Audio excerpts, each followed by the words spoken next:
Bonjour à tous, bienvenue. Si vous nous regardez, eh bien c'est que vous êtes touchés de près ou en tous les cas de pas trop loin par la santé mentale. Et donc on va discuter de ça aujourd'hui. Certains d'entre vous sont médecins psychiatres, d'autres sont dirigeants d'un établissement recevant des personnes en situation de handicap psychique. D'autres sont soignants ou encore atteints de troubles psy vous-même. Mais aujourd'hui, on va s'intéresser à celles et ceux qu'on appelle les enfants oubliés de la psychiatrie. Ce sont ces enfants qui ont un père, une mère, un frère ou une sœur qui est atteint d'un trouble psychique et qu'on ignore trop souvent. Alors, si être atteint d'un trouble bipolaire, de schizophrénie ou d'un autre trouble, eh bien, n'est pas héréditaire ou contagieux, cette souffrance irradie bien souvent au sein du foyer d'une manière ou d'une autre. L'œuvre Falleret, à travers son service Les Funambules, en collaboration avec 4 équipes européennes, le Biceps à Genève, Étincelle à Bruxelles et le centre Canel au Luxembourg, a créé une plateforme destinée à ces enfants pour qu'ils ne soient plus oubliés. Cette plateforme s'appelle Jeff Psy. Vous pouvez désormais la découvrir sur son site internet jeffpsy.org. Elle a pour but de briser l'isolement des enfants confrontés aux troubles psychiques familiaux. Et pour nous présenter ce nouvel outil, pour nous expliquer comment il fonctionne, pour quelles raisons il a été créé, dans quelle mesure il est important d'accompagner ces jeunes qui grandissent auprès d'un proche en souffrance psychique, eh bien, je vais recevoir sur ce plateau, tour à tour, en distanciel et en présentiel, eh bien, toutes ces personnes qui ont créé ce site, ceux qui ont contribué à sa création et ceux qui ont inspiré sa nécessité. Donc, on aura le plaisir de recevoir Sandrine Broutin, Sarah Leberger, Hélène Daftian, Marie-Jeanne Richard, Véro Kratzborn, Egon Davreux, Carole Cocriamon, Sylvia Paraga, Laure Osselet. On aura aussi Frédéric Van Leven et puis des témoins aussi, Thomas qui sera en distanciel. On aura Alison et Isaline. Donc voilà, il y a beaucoup de monde qui va venir ici sur ce plateau. Donc on va les recevoir dans un instant. Alors avant de parler de Jeff Psy en détail, on va s'attarder sur le contexte de sa création, en commençant par dire quelques mots sur l'œuvre Falleret. Et c'est Sandrine Broutin, la directrice générale de l'œuvre Falleret, qui est ici. Bonjour Sandrine. Bonjour Marie-Letty. Alors présentez-nous l'œuvre Falleret, c'est quoi ? Alors l'œuvre Falleret est une des plus anciennes associations reconnues d'utilité publique. Elle a été fondée en 1841, il y a 180 ans, par le docteur Jean-Pierre Falleret, un grand humaniste dont les découvertes ont permis de faire avancer considérablement la condition des personnes vivant avec un trouble mental. Aujourd'hui, l'œuvre Falleret déploie toute une offre d'établissements et de services partout en Île-de-France. Elle accompagne plus de 3700 personnes grâce à la compétence de presque 700 salariés. Elle a l'ADN de l'innovation chevillée au corps et on voit que l'élan pionnier est encore bien vivant aujourd'hui avec la création de cette plateforme Jeff Psy. D'accord, alors oui, c'est avec les Funambules, c'est un de vos services, les Funambules. Alors effectivement, tout a commencé grâce à Hélène Daftian, ici présente, qui est la fondatrice des Funambules, qui est un dispositif qui est né en Seine-Saint-Denis grâce au soutien de l'Agence régionale Île-de-France et de la Fondation de France. Hélène est venue, alors c'est un service qui déploie une offre d'accompagnement pour ces jeunes. Hélène est venue à notre rencontre à l'œuvre Falleret, elle nous a sensibilisés au sujet, elle nous a convaincus qu'effectivement nous avions là un véritable sujet de santé publique et donc nous avons décidé de la soutenir. Ça nous a paru absolument nécessaire de nous engager à ses côtés pour faire exister ce sujet dans le paysage de la psychiatrie et puis pour mobiliser des moyens de manière à déployer une offre d'accompagnement pour ces jeunes, une réponse. Alors je le disais en préambule, c'est 4 équipes européennes pour Jeff Psy. On en reparlera tout à l'heure avec les protagonistes qui vont venir nous rejoindre ici sur ce plateau. Quels sont les partenaires que vous avez réussi à convaincre pour vous suivre dans cette aventure ? Alors, au-delà des funambules, ensuite c'est effectivement 3 autres équipes européennes. Vous les avez citées. Alors, je vais prendre mon petit papier pour être sûre de ne pas, de ne pas oublier, de ne pas écorcher les noms, bien sûr. La plus ancienne est le BICEPS, qui est un service du Bureau central d'aide sociale à Genève et qui développe depuis plus de 20 ans une offre d'accompagnement pour les enfants de personnes en souffrance psychique. Puis il y a eu le Centre Cannelle du réseau Psy Luxembourg, qui se définit comme une consultation thérapeutique à vocation préventive et qui est spécialisée dans la parentalité, qui s'adresse aux parents, aux enfants, aux familles. Et puis enfin, il y a Étincelle en Belgique, donc une structure plus récente, motivée par l'observation de nombreuses situations de détresse infantile repérées dans le cadre des différents mandats professionnels en santé mentale de ces 2 fondatrices que vous allez rencontrer tout à l'heure. Ouais, c'est tout récent, hein. Vous les connaissez à peine pour l'instant, vous les avez rencontrés. Oui et non, c'est vrai que malheureusement, avec la crise sanitaire qu'on vient de traverser, on n'a pas eu l'occasion de se rencontrer physiquement et c'est une des toutes premières fois où on va être tous réunis. Mais enfin, Hélène a travaillé de longue date avec toutes ces personnes. Voilà, c'est pas une génération spontanée, il y a vraiment beaucoup de travail derrière et un long cheminement qui nous a permis de faire émerger cette volonté commune de développer cette plateforme. Alors, créer un site internet, ça coûte de l'argent, ça coûte parfois cher. Justement, le nerf de la guerre, c'est ça, c'est le financement. Et comment est-ce que vous avez réussi à réunir les fonds nécessaires pour cette création? Alors, vous avez raison, Marie-Letty, le nerf de la guerre, c'est souvent le financement. C'est vrai que si presque 75% des activités de l'œuvre Falleret sont financées sur fonds publics, c'est toujours, ça reste compliqué de financer l'innovation, la recherche, le développement, et les organisations comme l'œuvre Falleret sont obligées de faire appel à des fonds privés, du mécénat et voire du mécénat de compétences. Et en l'occurrence, sur cette plateforme GEFSI, nous avons pu nous appuyer sur la fondation Orange qui s'est engagée à nos côtés.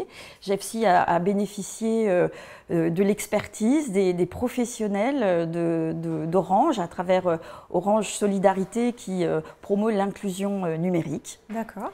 Et donc effectivement, on peut dire que ça ne nous a rien coûté en réalité. En tout cas, peu de choses, mais un véritable soutien, un énorme soutien, en tout cas de la part de ces équipes extrêmement engagées qui ont été, je crois, touchées par le sujet et qui nous ont vraiment très très bien accompagnés.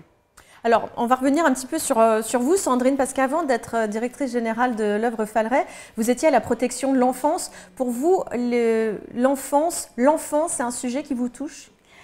Alors, bien sûr, l'enfant est un sujet qui me touche et c'est vrai que j'ai fait un long parcours en protection de l'enfance. Mais ce qui me touche encore davantage, c'est justement notre impuissance à développer ensemble, pouvoir public, organisations gestionnaires, institutionnelles, des réponses qui soient adaptées et parfaitement coordonnées.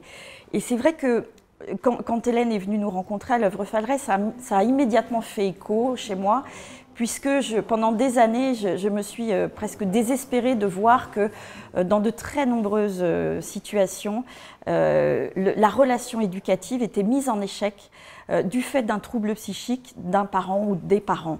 Et vous l'aviez déjà constaté avant? Voilà, moi je l'ai constaté. C'était vraiment une frustration énorme de voir que beaucoup de placements d'enfants, donc c'est vraiment la rupture du lien avec les parents, étaient liés à l'incapacité, notamment de la protection de l'enfance, mais c'est pas voilà, c'est pas forcément sa faute, c'est le fonctionnement en silo de nos institutions, oui. De se mettre en lien avec le monde de la psychiatrie adulte.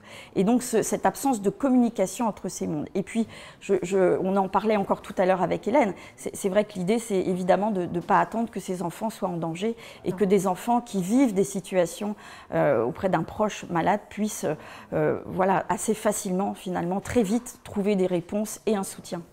Alors là, on n'en parlera pas aujourd'hui, mais c'est vrai qu'il y a l'AMEX aussi au sein de Falleret qui va intégrer Pantin. Rappelez-nous, l'AMEX, c'est quoi? L'AMEX, c'est une maison d'enfants à caractère social. Ce sont précisément des enfants qui sont placés au titre de la protection de l'enfance, alors pour diverses raisons, oui. Bien sûr. Et cette maison d'enfants va bientôt déménager dans des locaux totalement rénovés, dans un grand hub social et solidaire que nous ouvrons prochainement à Pantin. Oui.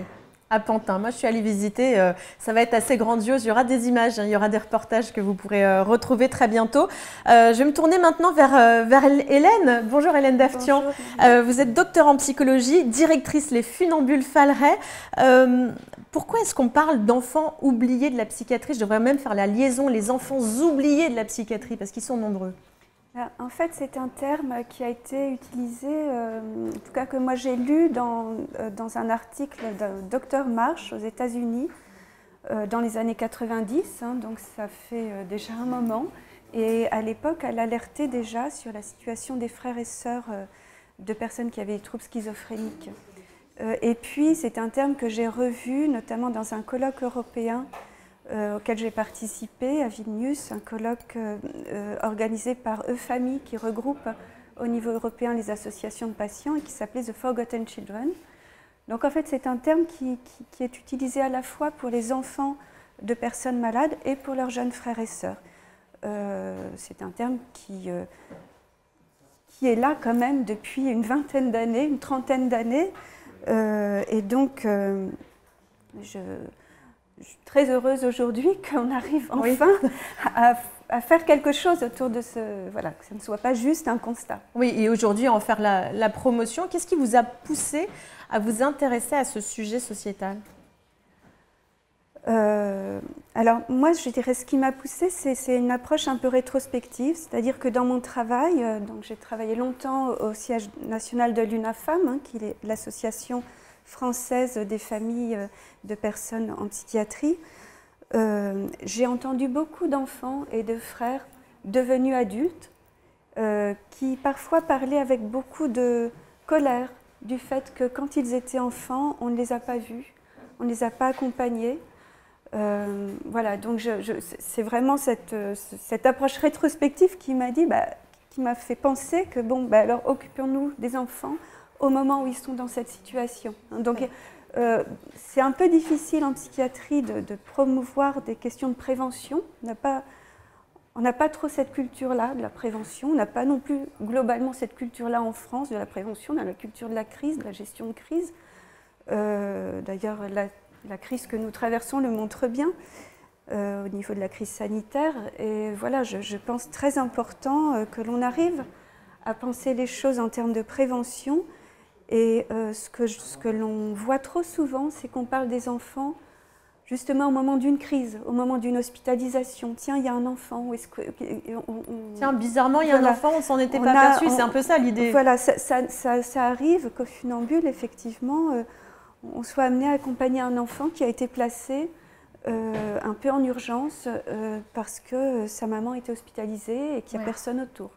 Donc, on aurait peut-être on aurait pu le voir avant. Voilà, notre projet, je dirais, collectif, avec là on est très en phase, les 4 associations de la plateforme, c'est vraiment d'agir en prévention. Oui, et c'est ça, parce que vous êtes réunis. Comment est-ce que vous vous êtes retrouvés, ces 4 associations européennes? Alors, je dirais qu'il y a un élément déclencheur qui a été... alors moi je suivais déjà depuis longtemps l'activité du Biceps à Genève, hein. On va dire que le Biceps a été un peu précurseur sur cette question-là. Moi de mon côté je travaillais beaucoup sur la question des fratries et donc on a rassemblé ces 2 axes-là et je dirais que bien évidemment le booster de ce projet, ça a été le film de Véro Kratzborn, La forêt de mon père. Voilà, La forêt de mon père, qui a vraiment amené une représentation, une histoire, mais qui est vraiment l'histoire de celle des enfants que l'on entend. Voilà, c'était tout à fait en phase avec ce que nous accompagnons. Alors on va rencontrer dans quelques instants Sylvia, Egon, Carole et Laure. Ça, c'est l'équipe européenne. Vous avez souhaité inviter à ce colloque Sarah Leberger, qui représente le défenseur des droits. Pour quelle raison? Parce qu'en fait, nous, notre travail, hein, c'est un peu vraiment de nous décaler des approches très médicalo-centrées, où on est centré sur le malade, son symptôme, et ce qui va autour. Et donc, ce qui va autour, il y a la famille, et il y a éventuellement les jeunes, mais qui sont toujours à une place périphérique. Une place, nous, dans ce projet, on met les enfants au centre et on part de ce qu'ils vivent de ce qu'ils ressentent, de ce qu'ils éprouvent, de ce qui les questionne, de ce que l'on perçoit de leurs besoins et bien entendu aussi de leurs droits. Et on est tout à fait attentif à la question des droits prioritaires de l'enfant quand on travaille sur ces questions-là. Et bien entendu,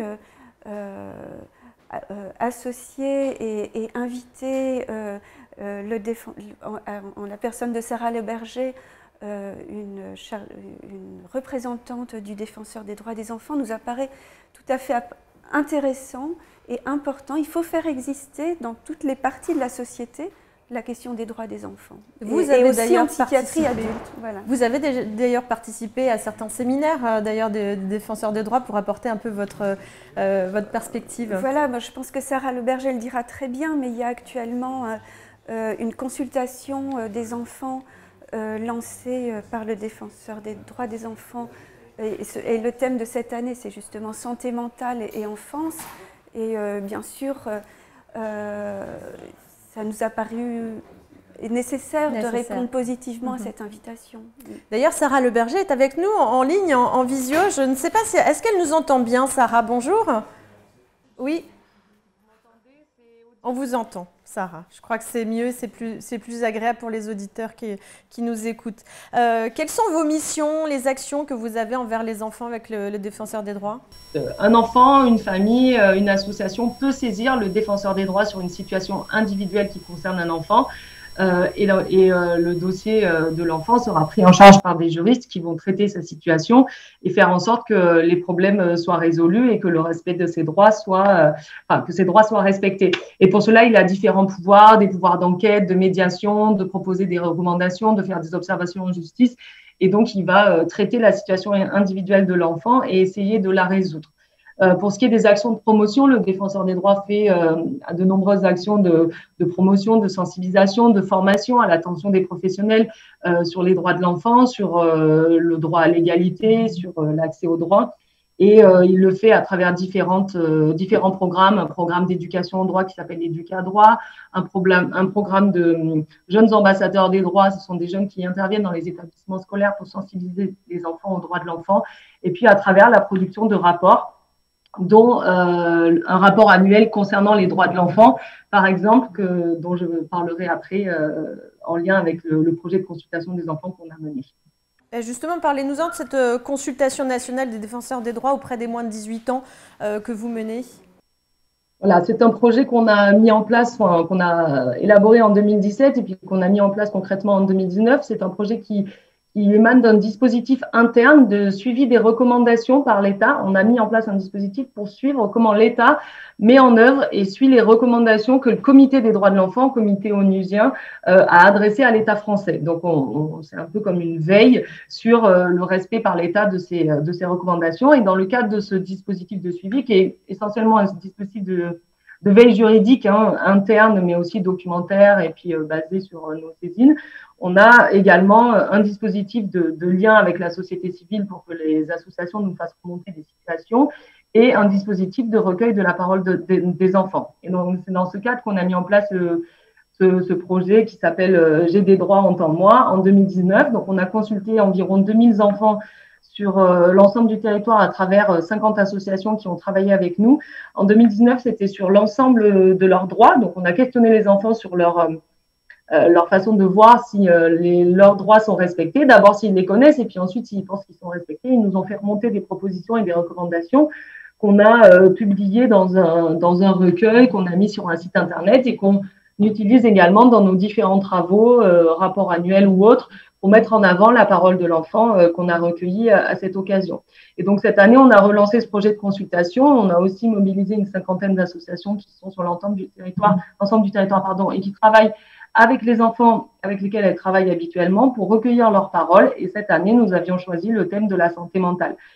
Donc, les enfants sont consultés sur leur compréhension, leur vision du respect du droit à la santé, du droit à la santé mentale et de comment ce droit-là est pris en charge et respecté. Vous l'avez regardé cette consultation, Hélène ?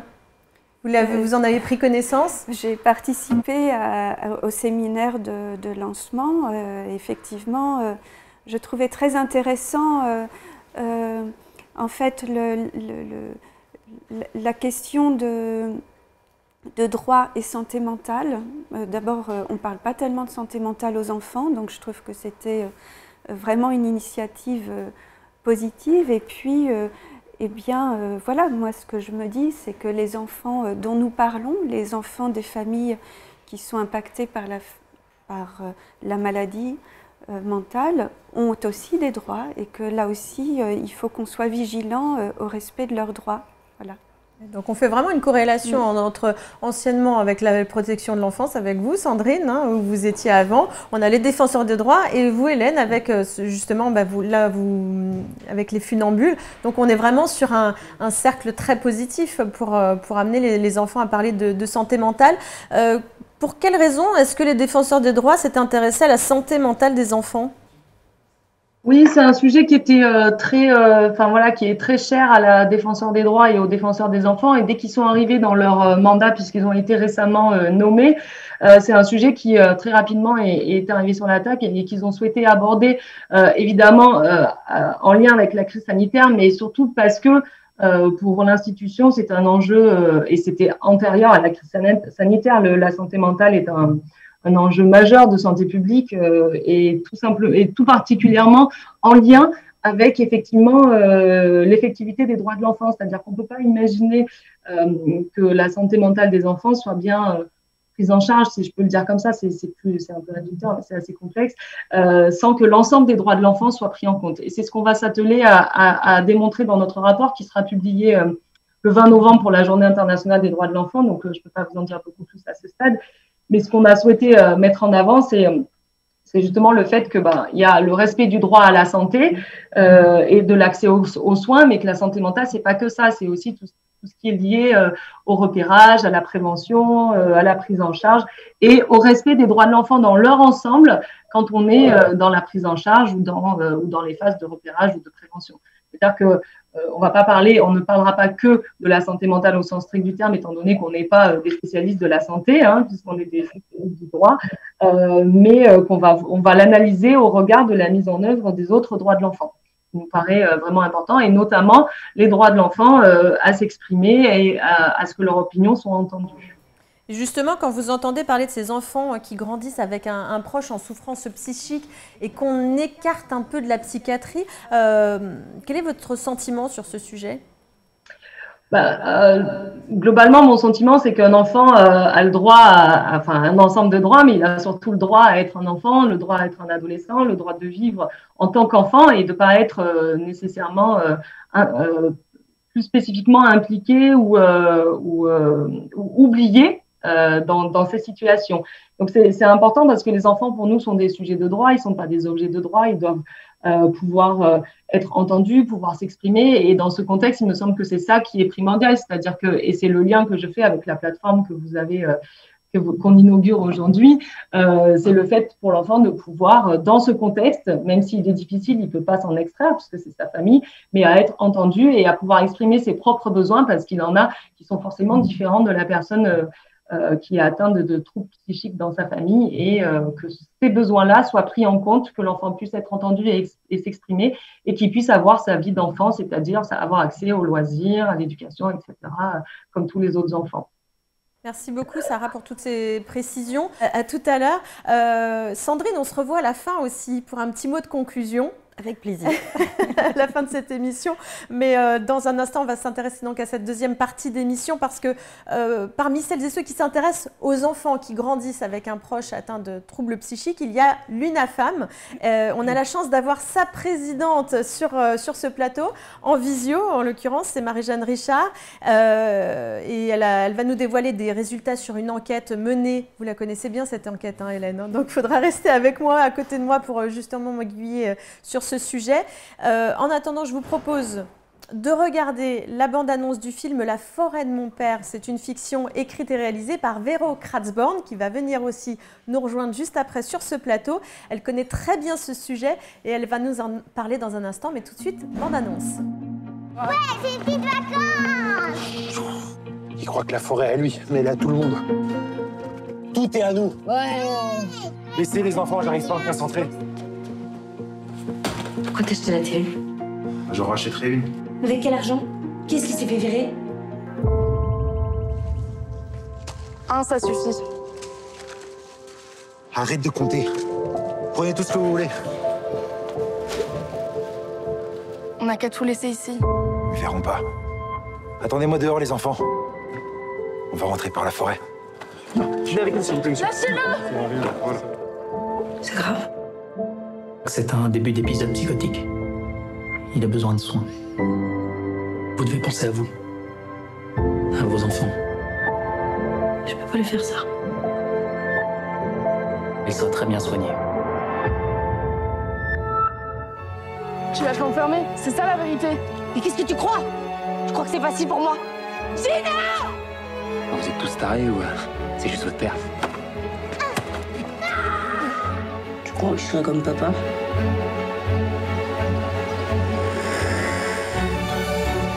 Vous savez pas le droit, vous savez pas le droit. Lève-toi. Toi.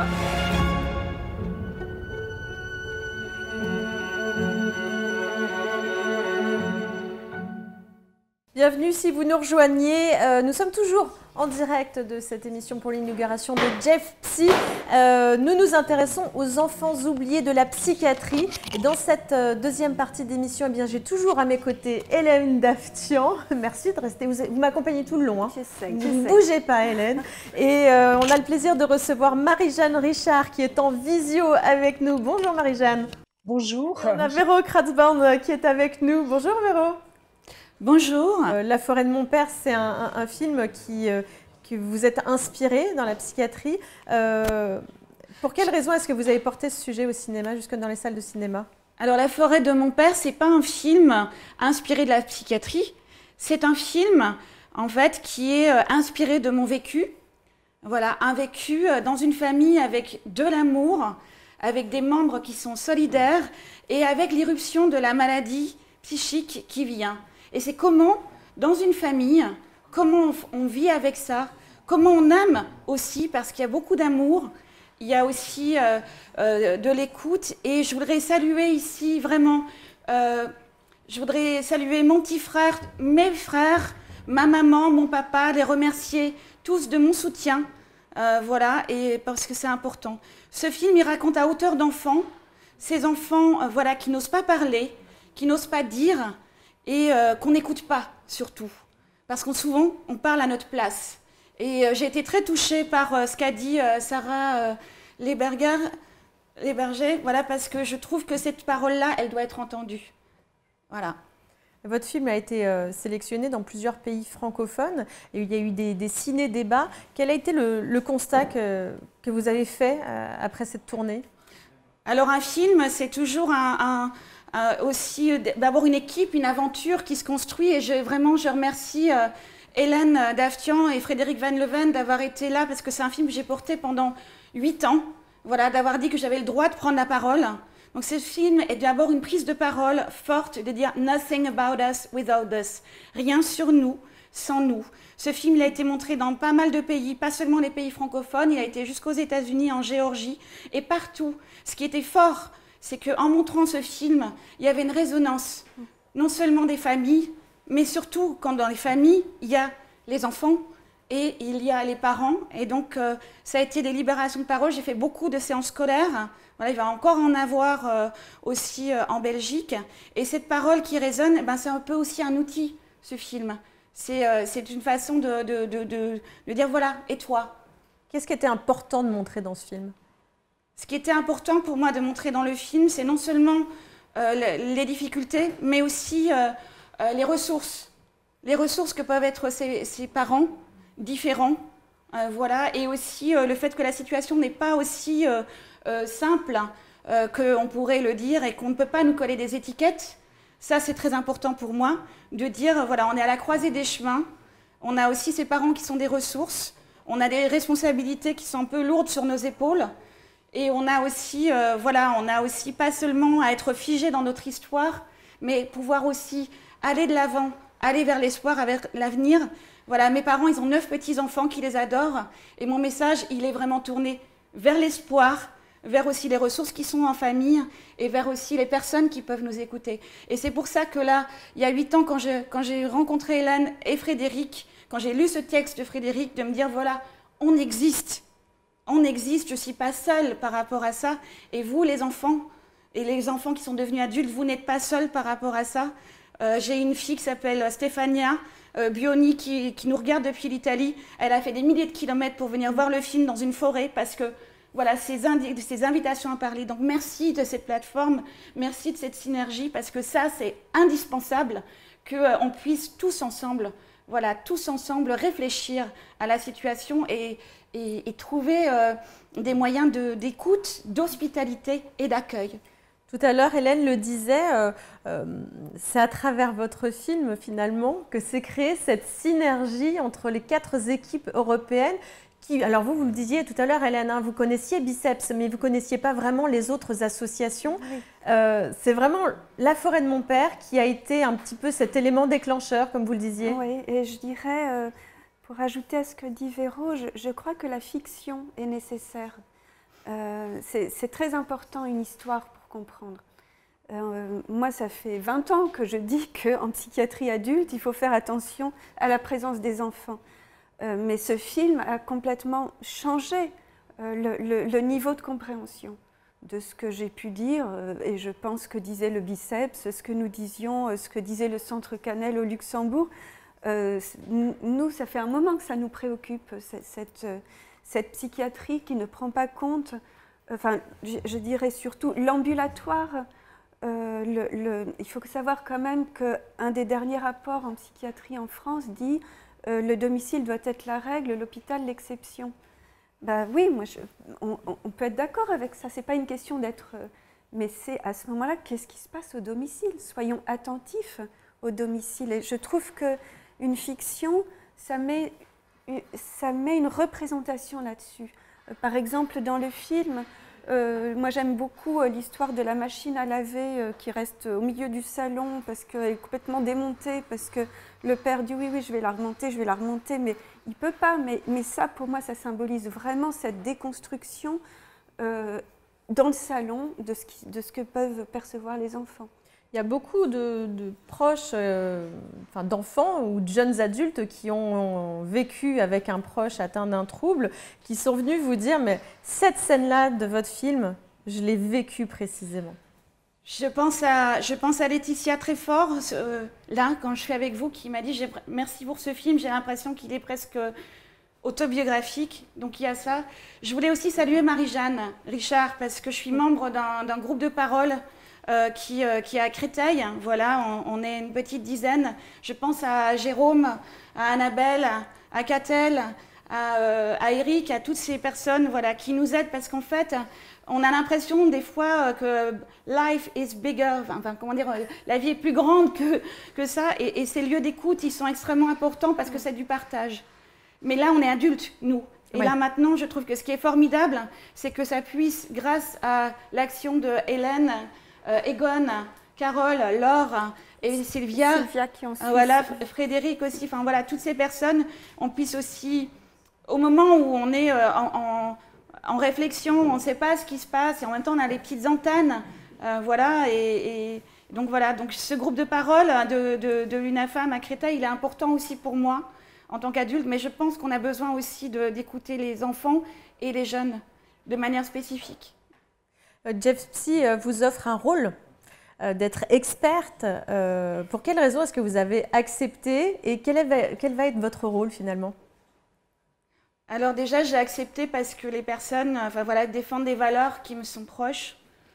Ces valeurs-là, elles ont une importance primordiale pour moi parce que sinon on peut vraiment nous coincer, enfin voilà, vous voyez, c'est un peu de nous figer dans notre histoire et nous ne sommes pas que cette histoire-là. Et je trouve que nous ne sommes pas que l'histoire de la maladie, de notre proche, de notre frère, de notre sœur, de notre papa, de notre maman. Nous sommes aussi, voilà, et cette écoute qu'il y a chez toutes les personnes qui ont construit, œuvré à ça, ben cette écoute, elle est vraiment importante, c'est une des valeurs. Voilà. Donc j'ai accepté, c'est un gros mot, là, et expert, elle sait que, voilà, Hélène, voilà. Mais Ouais, au-delà de ça. Au-delà de ça, c'est l'occasion de confronter les points de vue parce que moi aussi, j'ai besoin de leur point de vue et de leurs échanges et des pas de côté. Oui, voilà. C'est une nourriture permanente pour vous avancer, mais aussi faire avancer les autres. Ouais, c'est comme un groupe de parole et c'est un groupe de soutien. Et ce soutien, il est extrêmement important. Quels sont les autres experts au sein de Jeff Psy? Je pense qu'on parlait d'un groupe. En fait, nous, nos 4 associations, chacune dans notre pays, nous nous sentions très seuls devant cette impensée de la psychiatrie. Donc, faire groupe, et je suis très contente que Marie-Jeanne Richard soit avec nous, se faire collectif, elle le sait très bien, c'est important pour faire avancer les causes. Et donc, rassembler dans ce comité d'experts, donc, ce qu'on a voulu, c'est que le comité d'experts, il articule 3 sources de connaissances. Il y a la connaissance de l'expérience, c'est ce qu'apporte Véro très très bien et de façon très forte. Il y a la connaissance des professionnels, c'est-à-dire la connaissance de l'expertise, et c'est ce que va apporter Frédéric Van Leven qui va parler tout à l'heure. Et puis, il y a la connaissance qui vient de la recherche, du savoir, parce que c'est important aussi de promouvoir et de réfléchir parfois les choses de façon plus posée que, vous voyez à quel point nous sommes habités par nos sujets, mais on a besoin aussi des gens qui sont dans une posture plus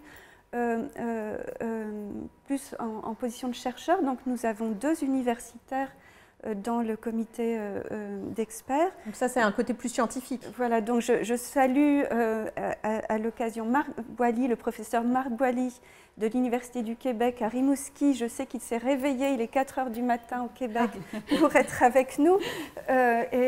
Donc Marc Boily, c'est vraiment un précurseur de ces sujets-là, donc on est extrêmement content de l'avoir avec nous. C'est au départ un travailleur social qui est devenu professeur donc à l'Université du Québec à Rimouski, et j'ai lu ses livres au départ, donc c'est vraiment le premier pour moi qui a parlé des questions de soutien à la parentalité de ces personnes en situation de maladie mentale. Et puis on a aussi le professeur Jacqueline Van Land.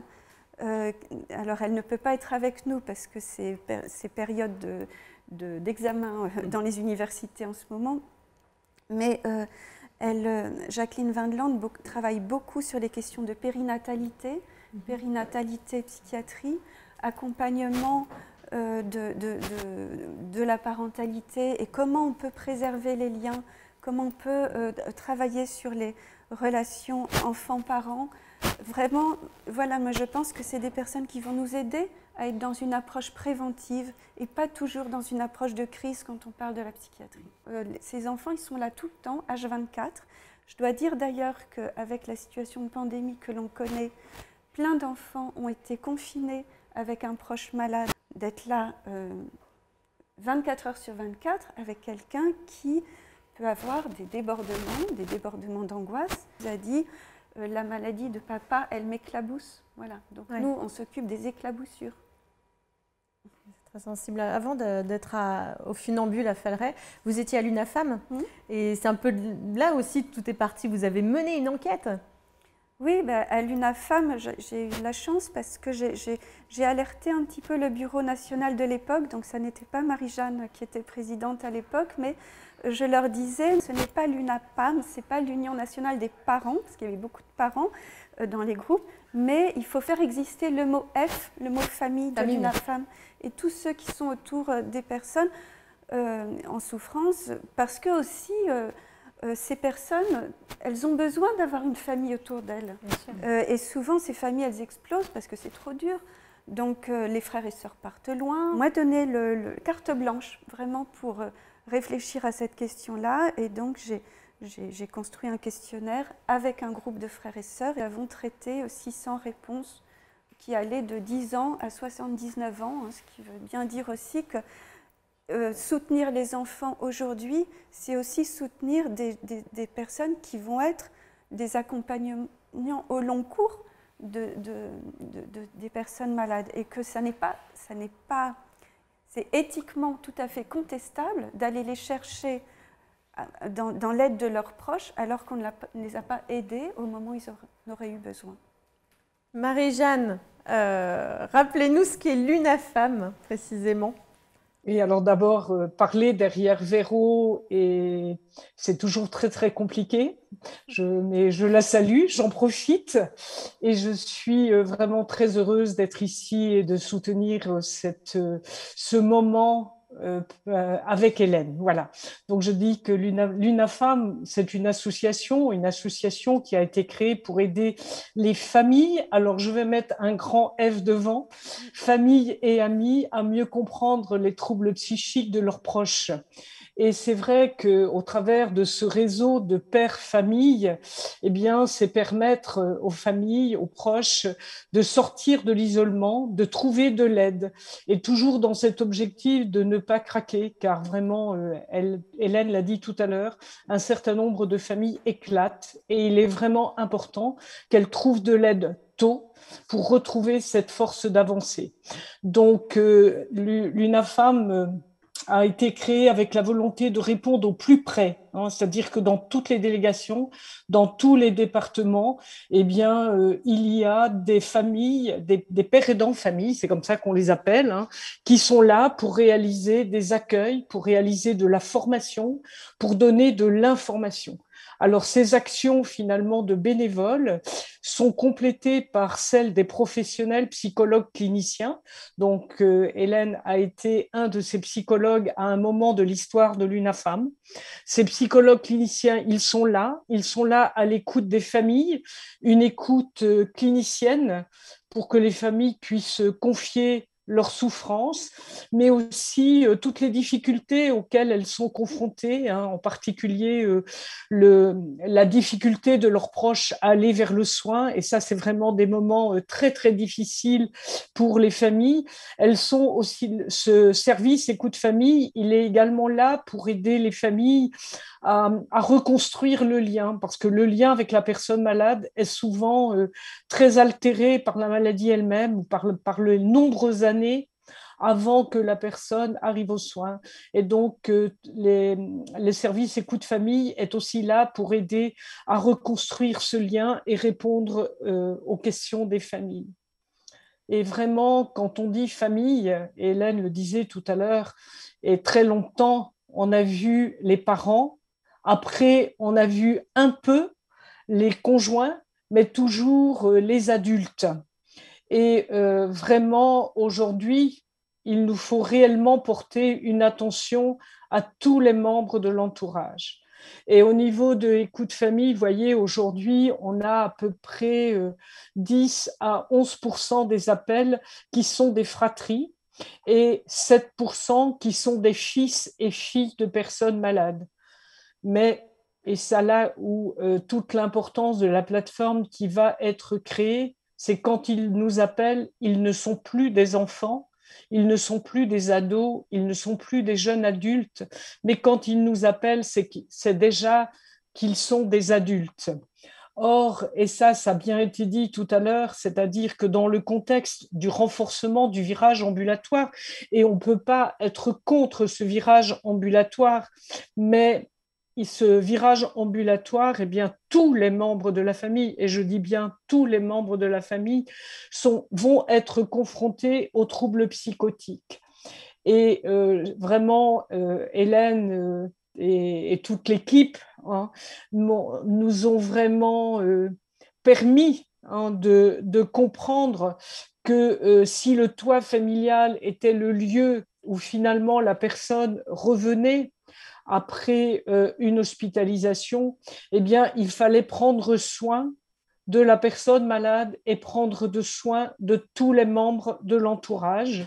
Et dans ce cadre-là, je crois qu'il est vraiment très, très important de prendre en compte la famille dans toutes ses composantes. Et on le dit très souvent, mais la famille n'est pas une ressource inépuisable. On entend beaucoup de parents qui sont très fatigué, qui est dans cette période post-pandémie, j'allais dire post-pandémie, vous voyez, je prends mes rêves pour des réalités,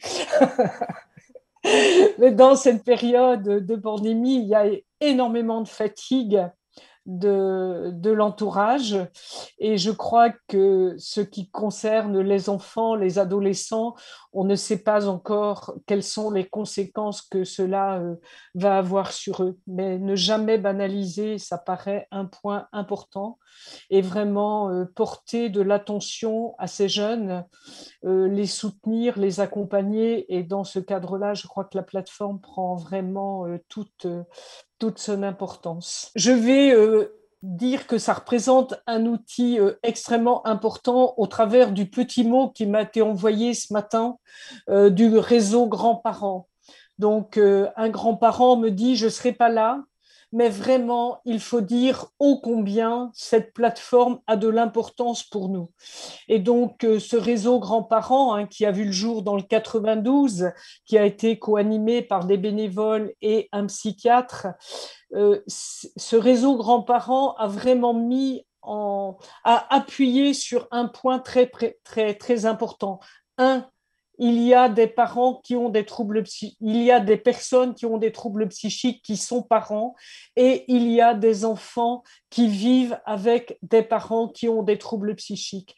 Et ces grands-parents disent toute la complexité qu'ils ont à jouer leur rôle à différents niveaux, c'est-à-dire qu'à la fois, ils doivent être dans l'écoute de leur petit enfant, en même temps dans le soutien du petit enfant, mais sans empêcher leur enfant de jouer ce rôle de parent. Et donc, je crois que la plateforme GEFPSY aura tout son sens pour ce réseau de grands-parents et nous allons vraiment communiquer pour que ce réseau GEFPSY soit vraiment une complémentarité à ce réseau grands-parents et que ces grands-parents puissent s'en emparer.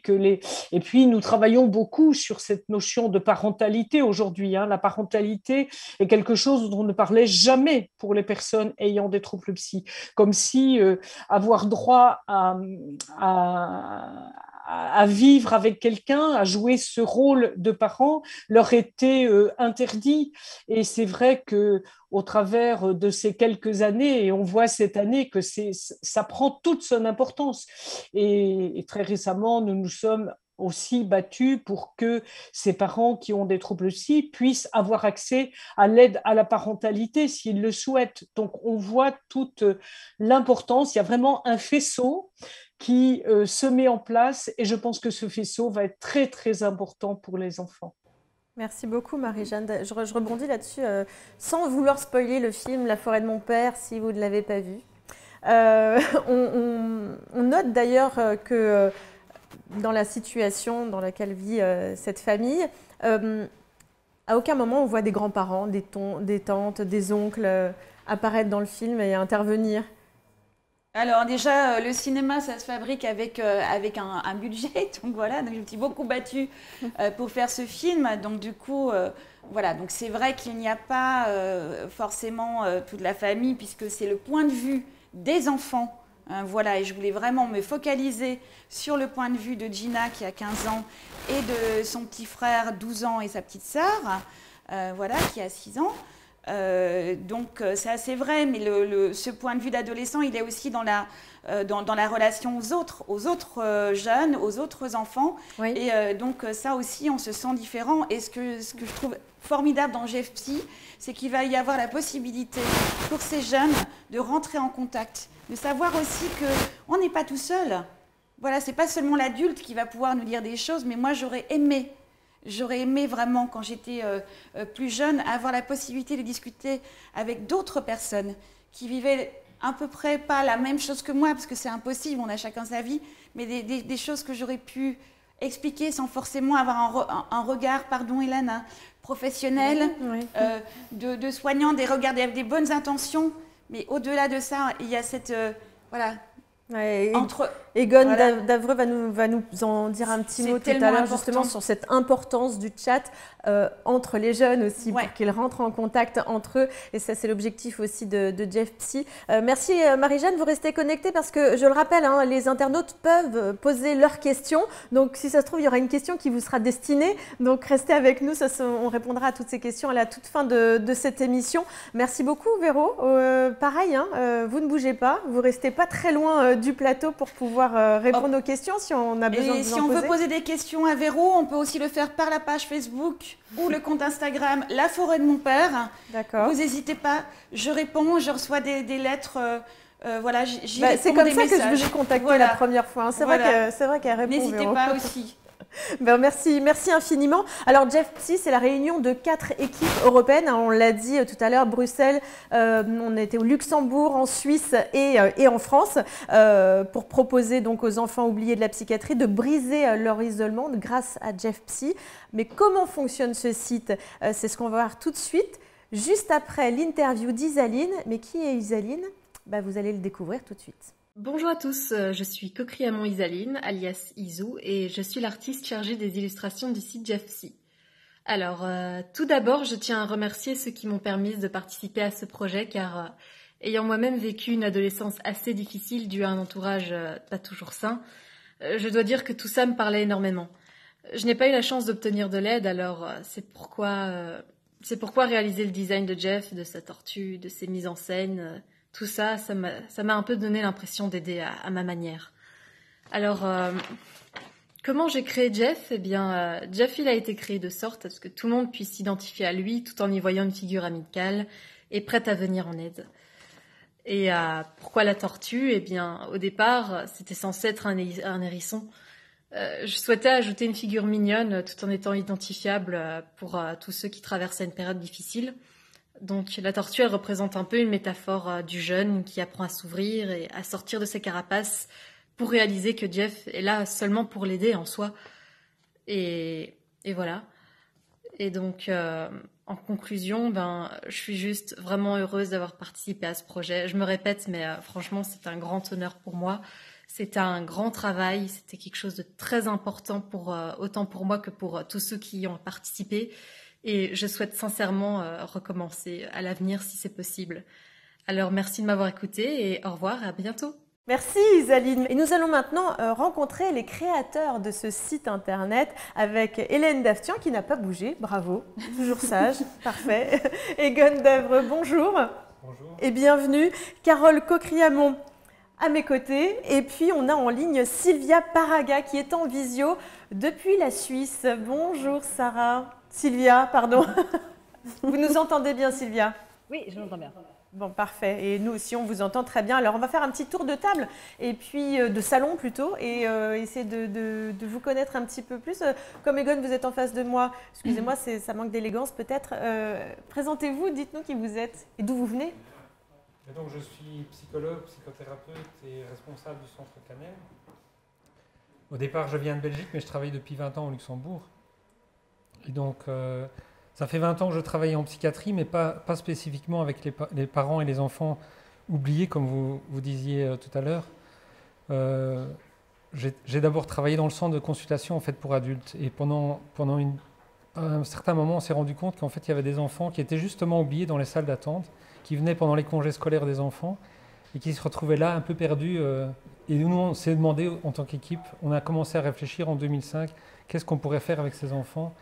Et c'est la base en fait de ce projet de créer le service, le Centre Canel, qui fait partie de Réseau Psy, qui est une ASBL qui travaille depuis une trentaine d'années justement sur le terrain dans la psychiatrie extra-hospitalière, où en fait on fait essentiellement de l'ambulatoire et où on essaye au maximum de maintenir les adultes à domicile. Et le Centre Canel est né de ce constat-là que ces enfants, il fallait justement s'en occuper. On a la reconnaissance officielle depuis 2016 et depuis on est une petite équipe de 5 personnes. Et donc voilà, on ne suit pas uniquement les jeunes comme les autres équipes un peu plus, on suit aussi les familles dans leur entièreté. C'est-à-dire que nous on prend en charge aussi les mamans enceintes qui ont un trouble psychiatrique pour déjà parler et thématiser la maladie psychiatrique dès le début, en fait, pour anticiper. Pour les accompagner aussi dans leur parentalité, parce que cette parentalité est parfois un peu plus compliquée. C'est déjà compliqué en soi, la parentalité, mais elle est encore un peu plus compliquée quand il y a une maladie psychiatrique qui s'ajoute. Et souvent, maintenant, en plus, avec l'ajout qu'il y a de plus en plus de familles monoparentales, ce sont souvent des mamans qui sont avec un trouble psychiatrique et seules en plus. Donc ça complique encore d'un cran les choses. Voilà. Je laisse la parole aux autres. À Carole, oui, à Carole Cocriamont, présentez-nous. C'est l'étincelle en Belgique. Oui. On dit étincelle, il n'y a pas l'article, d'accord. Et avec Laure Osselet, donc qu'on aura la chance d'avoir sur ce plateau en 4e partie d'émission. C'est ça, donc avec Laure, je suis donc la cofondatrice de l'ASBL Étincelle et on a aussi une grande expérience en santé mentale à la base adulte. Donc ça fait environ 15 ans qu'on travaillait en santé mentale adulte et on travaille dans des habitations protégées. Ça voulait dire qu'on allait vraiment dans les maisons, chez les gens et il nous est régulièrement arrivé de croiser leurs enfants puisque une grande partie de ces personnes sont effectivement parents. Et à plusieurs reprises, on a eu l'occasion de se dire mais enfin, est-ce que quelqu'un fait vraiment ce pont entre la santé mentale et est-ce que quelqu'un leur explique ce qui se passe avec papa, avec maman? Et voilà, ça nous a vraiment interpellés à plusieurs reprises. Et on vous expliquera un peu plus tard comment vraiment est né. Mais voilà la naissance d'Étincelle. Et alors avec Étincelle, on s'occupe surtout de 4 axes. Donc effectivement, des enfants qui ont un proche en souffrance psychique, enfants, mais frères et sœurs, on s'occupe aussi des familles, parce que pour nous c'est très important de maintenir ce lien en bonne santé, d'essayer de faire que ça se passe au mieux, donc et pour l'enfant et pour la famille, et d'entretenir ce lien même si le parent est en souffrance psychique, enfin voilà, c'est important. À côté de ça, on a aussi visé à toucher un maximum de professionnels, aussi bien les professionnels de la santé mentale et du secteur de l'enfance, parce que justement, ils ont souvent cette tendance à travailler bien dans leur secteur, mais les ponts se font très difficilement entre ces deux secteurs, alors que ça nous semble essentiel. On n'y avait pas pensé. Voilà. Finalement, donc. Et donc, on a mis en place des formations qu'on propose et qu'on dispense aux équipes, et on essaie vraiment de faire ce lien entre les deux secteurs, ça nous semble vraiment important. Comme Véro l'a aussi, Véro Krasband l'a signifié tout à l'heure, on a aussi mis en place des séances de ciné-débat et là justement on a la chance d'avoir un petit subside qui va nous permettre d'offrir 40 séances de ciné-débat dans des écoles l'année prochaine dans la province du Hainaut pour ouvrir le débat au sujet de la santé mentale, pour que les jeunes puissent enfin en discuter, qu'ils se sentent moins seuls, que voilà, c'est vraiment notre idée, c'est d'aller déstigmatiser et d'ouvrir le débat à ce niveau-là. Et évidemment, la 4e partie d'Étincelle, c'est maintenant Jeffsy et c'est cette grande collaboration entre nous. On a eu la chance de se rencontrer et c'est vrai que ça nous conforte beaucoup de savoir que dans chaque pays, on rencontre les mêmes choses, qu'on est un peu seul. C'est vrai que nous, on est aussi encore en recherche, on n'est pas encore vraiment pérenne comme ASBL, mais voilà, ça se développe. Mais de voir que dans chaque pays, c'est un peu la même chose, qu'il y a les mêmes problématiques et de voir qu'il y a d'autres professionnels qui le soulèvent. Ça nous aide beaucoup. Et puis l'union fait la force, là on le sent Exactement. réellement. Direction la Suisse avec Sylvia Paraga. Donc parlez-nous de biceps. Alors nous, le biceps, il existe depuis maintenant 2001. Et moi, ça fait 13 ans que je travaille, donc je suis psychologue, psychothérapeute. Donc c'est vrai, l'idée était de créer un lieu spécifique pour les enfants, pour pouvoir parler et mettre des mots sur le trouble psychique, qui reste quand même extrêmement tabou. Il y a déjà quelques années, mais là, ça reste encore un petit peu tabou.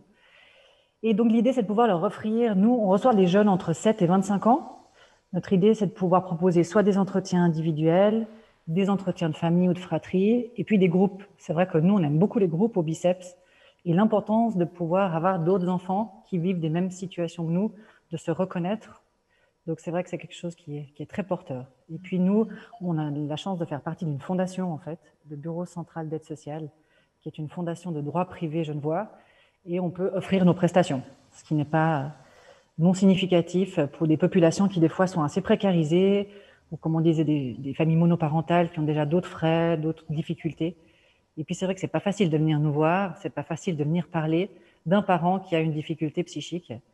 Donc si en plus on reçoit une facture à la maison, des fois ça peut venir compliqué pour les enfants qu'on suit. Hélène, on ne va pas revenir sur les funambules, on a déjà assez de choses, je pense qu'on a assez éclairé sur ce qu'étaient les funambules, ou vous aviez peut-être autre chose à rajouter? Je pense que ce qui est important, c'est dans ce regroupement aussi, c'est vraiment effectivement le partage sur ce point de vue, et voilà, on est tous arrivés à cette question par nos expériences professionnelles antérieures, hein, et bien entendu aussi de partage de valeurs très très fortes. Voilà, on a parlé des droits des enfants, on place vraiment l'intérêt supérieur de l'enfant au cœur de notre travail. Oui, mais on le rappelle, hein, même si c'est le film La forêt de mon père de Véro Krasborn qui a créé cette synergie entre vous, vous aviez déjà cette réflexion depuis plusieurs années sur ce sujet, hein, de ces enfants oubliés de la psychiatrie. On va maintenant s'intéresser au site internet Jeff Psy. Jeff, ça signifie quoi? Alors je dis Jeff, mais en fait c'est Jeff. On dit comme on veut. Oui. C'est parce que j'ai une fille qui s'appelle Julia, je dis Julia, pour ça c'est le réflexe. Jeff, ça signifie quoi? Alors, Jeff, c'est jeune enfant fratrie. C'était aussi l'idée d'avoir, et là, bon, Isaline, que vous avez vu, nous a beaucoup aidé là-dessus. C'était aussi l'idée d'avoir un petit personnage qui accompagne sur le site. Et on s'est dit, ben, finalement, oui, c'est comme un père aidant, voilà, c'est quelqu'un qui est passé par cette situation-là, qui en sait un peu plus que les autres, et donc qui va accompagner un petit peu. Et puis, l'idée de cette petite tortue, qui est aussi parce que, voilà, pourquoi faire un site? Il y en a beaucoup déjà des sites, hein. Nous, c'est vraiment une plateforme qui permet d'être un outil de travail pour nos équipes. Ce n'est pas quelque chose qui est hors sol. D'ailleurs, sur la plateforme, les jeunes, quand ils nous parlent, ils savent à qui ils parlent. Nous ne sommes pas anonymes. Les jeunes peuvent rester anonymes, mais nous ne le sommes pas. Et je pense que notre premier constat aussi, c'était que les jeunes ne sont pas forcément demandeurs d'aide. C'est pas parce qu'on ne va pas bien qu'on demande de l'aide. Et je crois qu'il faut vraiment déconstruire un peu cette idée que tout s'exprime dans les files actives. Ça, c'est le sanitaire. Quand on a mal aux dents, oui, on va voir son dentiste. L'objectif de cette plateforme. Est-ce que l'information suffit? En fait, il existe déjà des sites très bien faits d'information, et d'ailleurs, on relaye vers ces sites-là. Nous, on s'est dit, on ne va pas faire un site supplémentaire d'information sur les pathologies psychiatriques. Par contre, ce qui est particulier, c'est le besoin, c'est plutôt de comprendre. Comprendre ce qui se passe chez son proche et aussi comprendre ce qui se passe en soi-même. Donc, dans l'onglet « Comprendre », donc on a bien articulé ces deux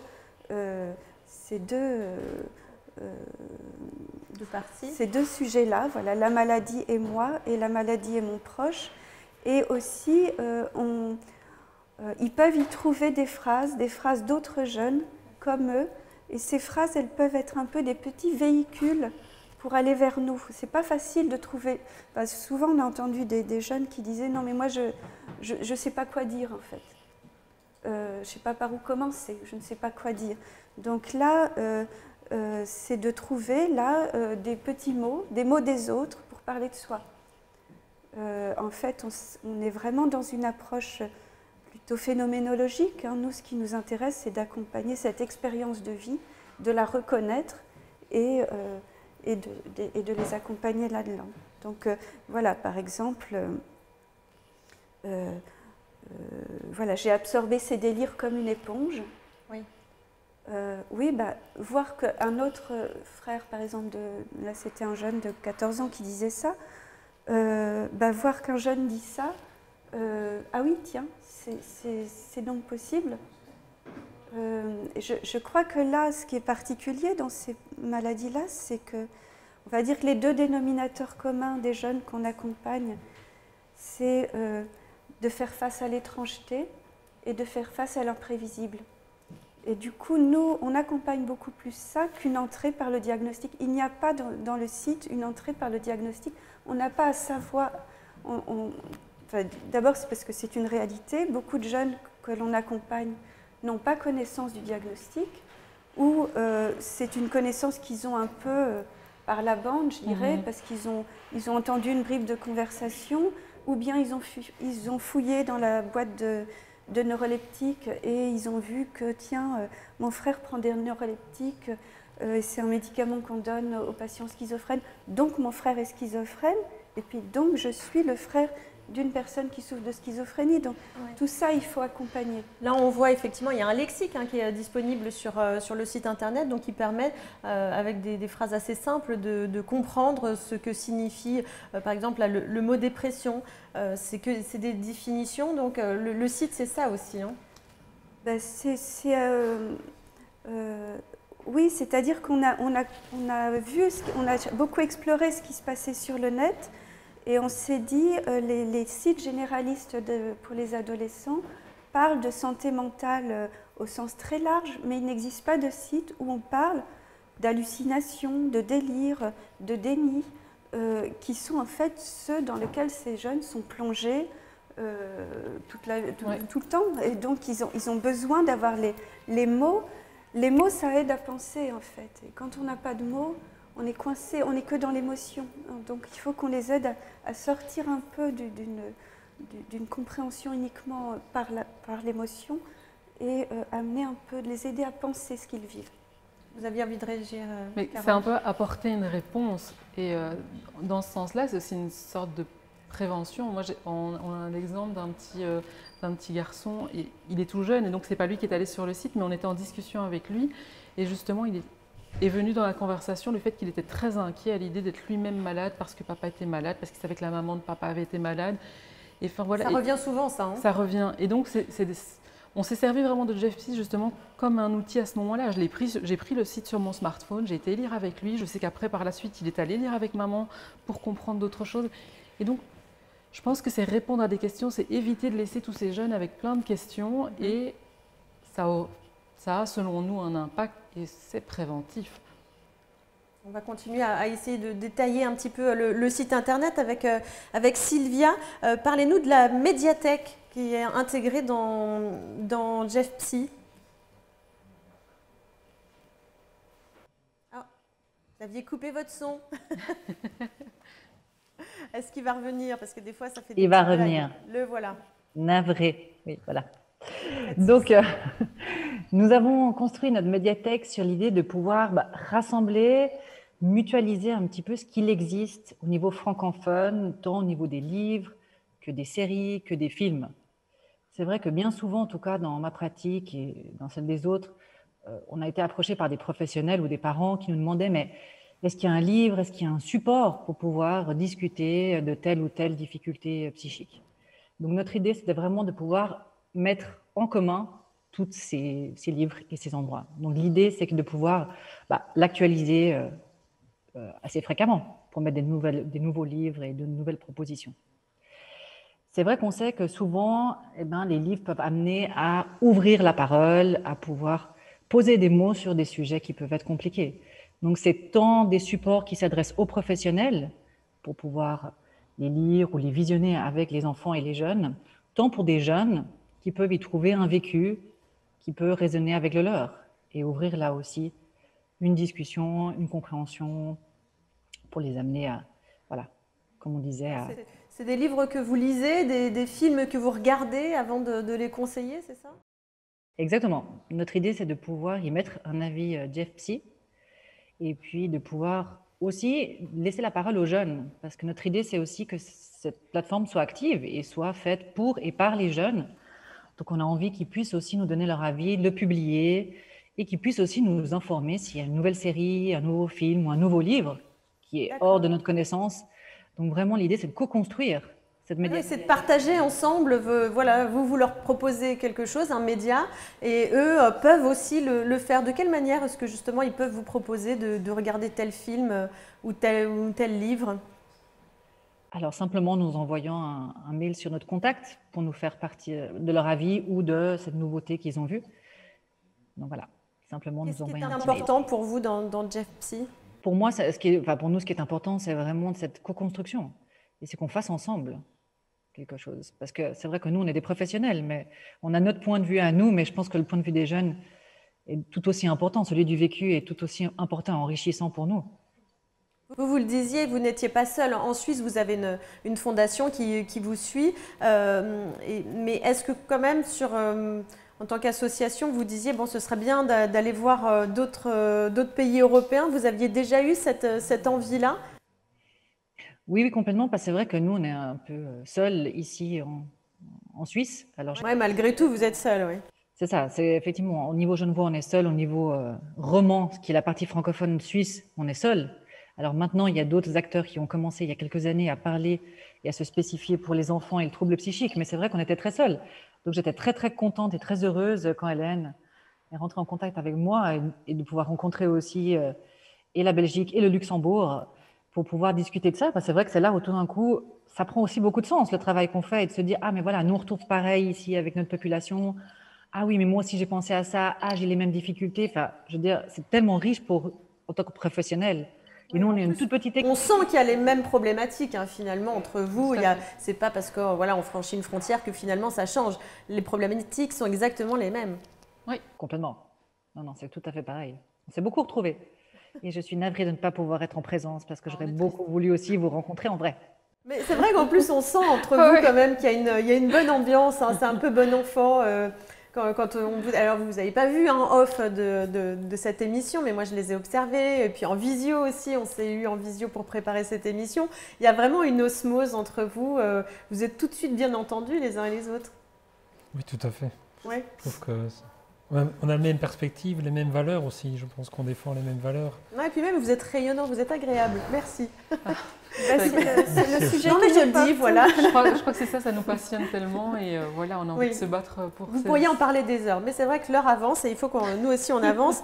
Egon, on va parler justement de ce chat et de pourquoi offrir un chat. On l'a presque dit tout à l'heure, mais redonnez-nous quelques précisions à ce sujet.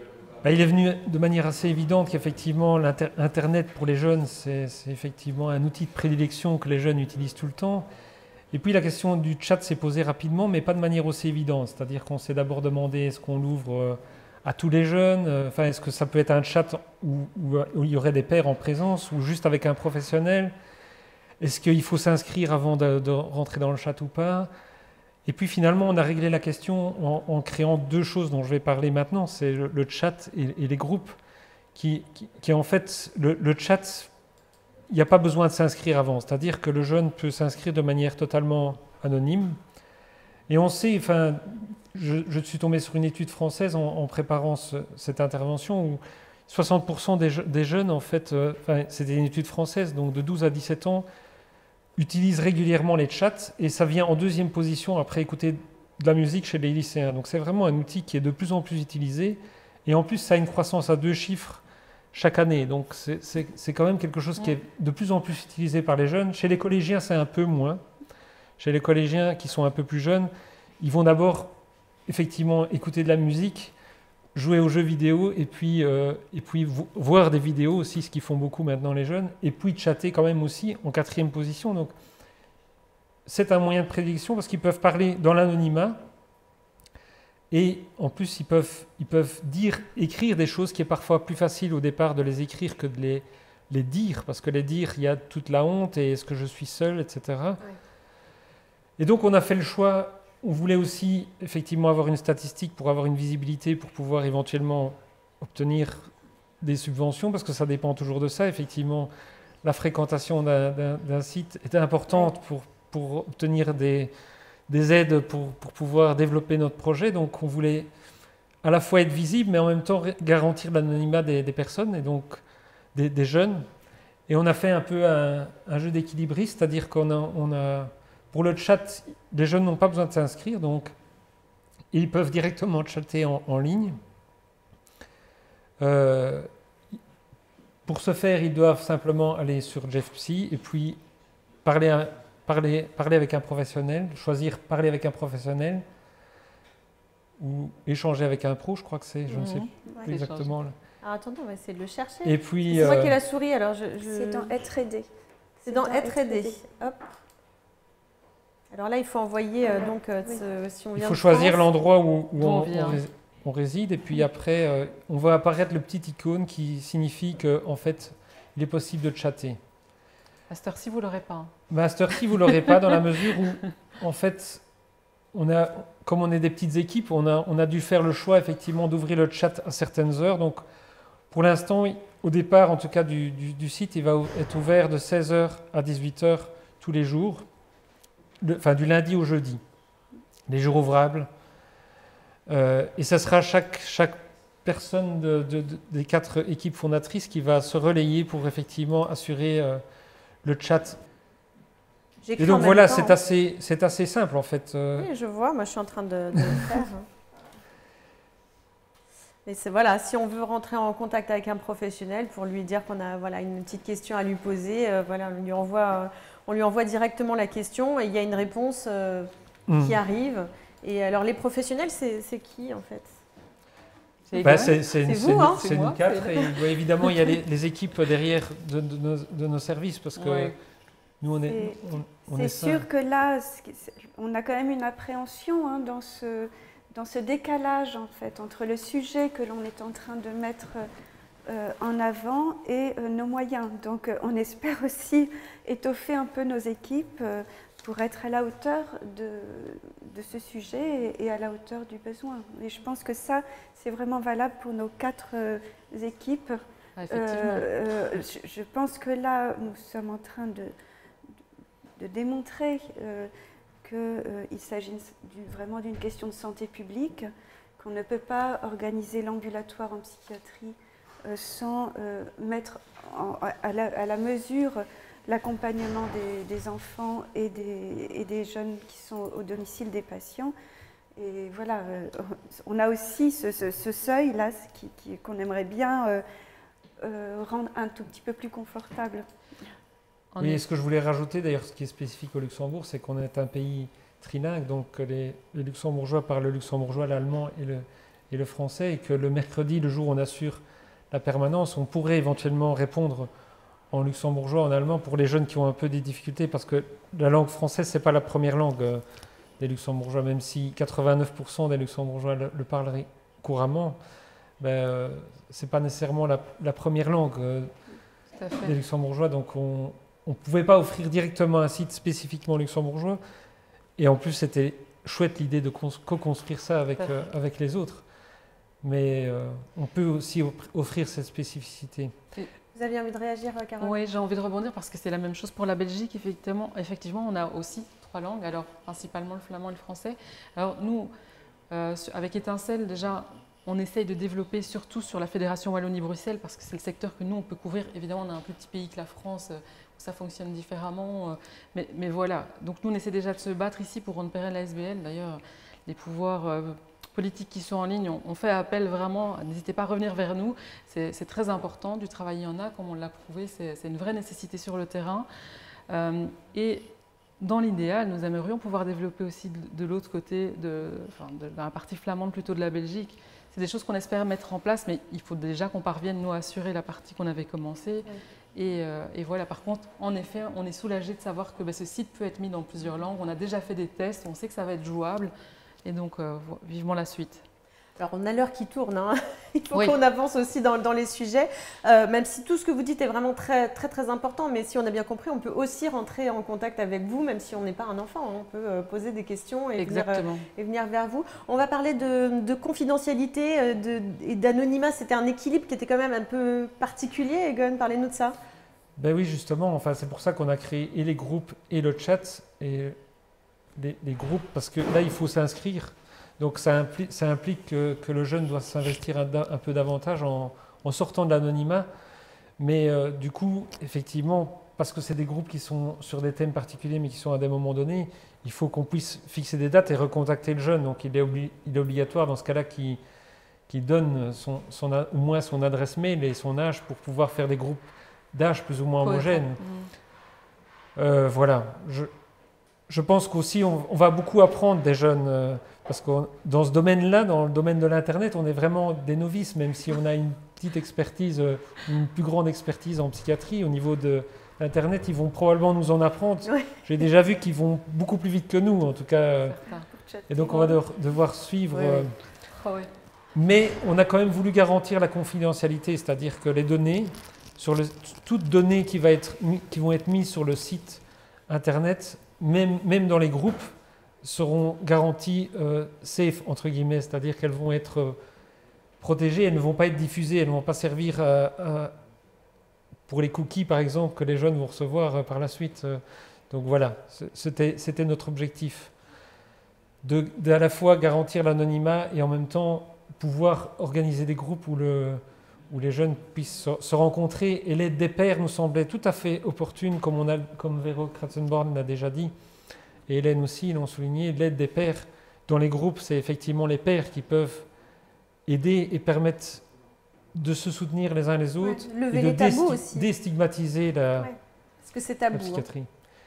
La psychiatrie, la maladie psychiatrique reste encore très tabou dans nos sociétés et souvent on utilise d'ailleurs, même dans la psychiatrie même, parfois on n'utilise pas encore le terme schizophrénie, mais vous savez, mon père, ma mère, il a de temps en temps des dépressions, des mal-être, plutôt que d'utiliser le terme correct, même qu'ils le savent parfois, parce que schizophrénie, mais ça veut dire il est fou, il doit aller en asile psychiatrique. Ça reste encore très marqué dans nos sociétés. Oui, bien sûr. Et donc le but, effectivement, c'est de faire le lien entre le virtuel et le réel. C'est-à-dire que nous, notre objectif, c'est pas de rester nécessairement dans le virtuel. On peut aussi proposer des groupes en direct, comme d'ailleurs au Biceps, ils le font déjà, mais aussi des rencontres éventuellement individuelles ou des consultations en individuel. On l'a vu ici sur le site internet, hein, À toi la parole, il y a effectivement, là il y a Jeff Psy organise un groupe d'échange en visio le 16 juin à 17h30 et un échange libre. Donc voilà, vous organisez les uns les autres justement ces groupes de parole. On va revenir avec vous, Carole. Parlez-nous de l'aide à la carte, suivant les régions où se trouvent les jeunes. En fait, comme on l'a vu tout à l'heure, quand vous avez cliqué sur l'onglet Être aidé, oui, on va revenir dessus. Justement, là, chacun doit choisir le pays dans lequel il se situe et la région dans laquelle il se situe. Il faut savoir quand même que notre idée, c'était important justement d'apporter des réponses aux jeunes, mais on ne sait pas tous apporter les mêmes réponses parce que chaque pays a des ressources et très différentes. Les associations sont développées de manière différente, on a des manières de travail différentes et donc c'est vrai qu'en fonction du pays sur lequel on tombe, par exemple, si on est sur Étincelle, si on va sur la Belgique, nous, on sait nous contacter par téléphone ou par email. Et voilà, mais ce sera différent. Je pense que le Luxembourg, c'est juste par le téléphone. Je pense qu'avec vous, on sait prendre en France, on sait prendre des rendez-vous en ligne. Voilà. En fonction de l'organisation de chacun, ça a été un peu...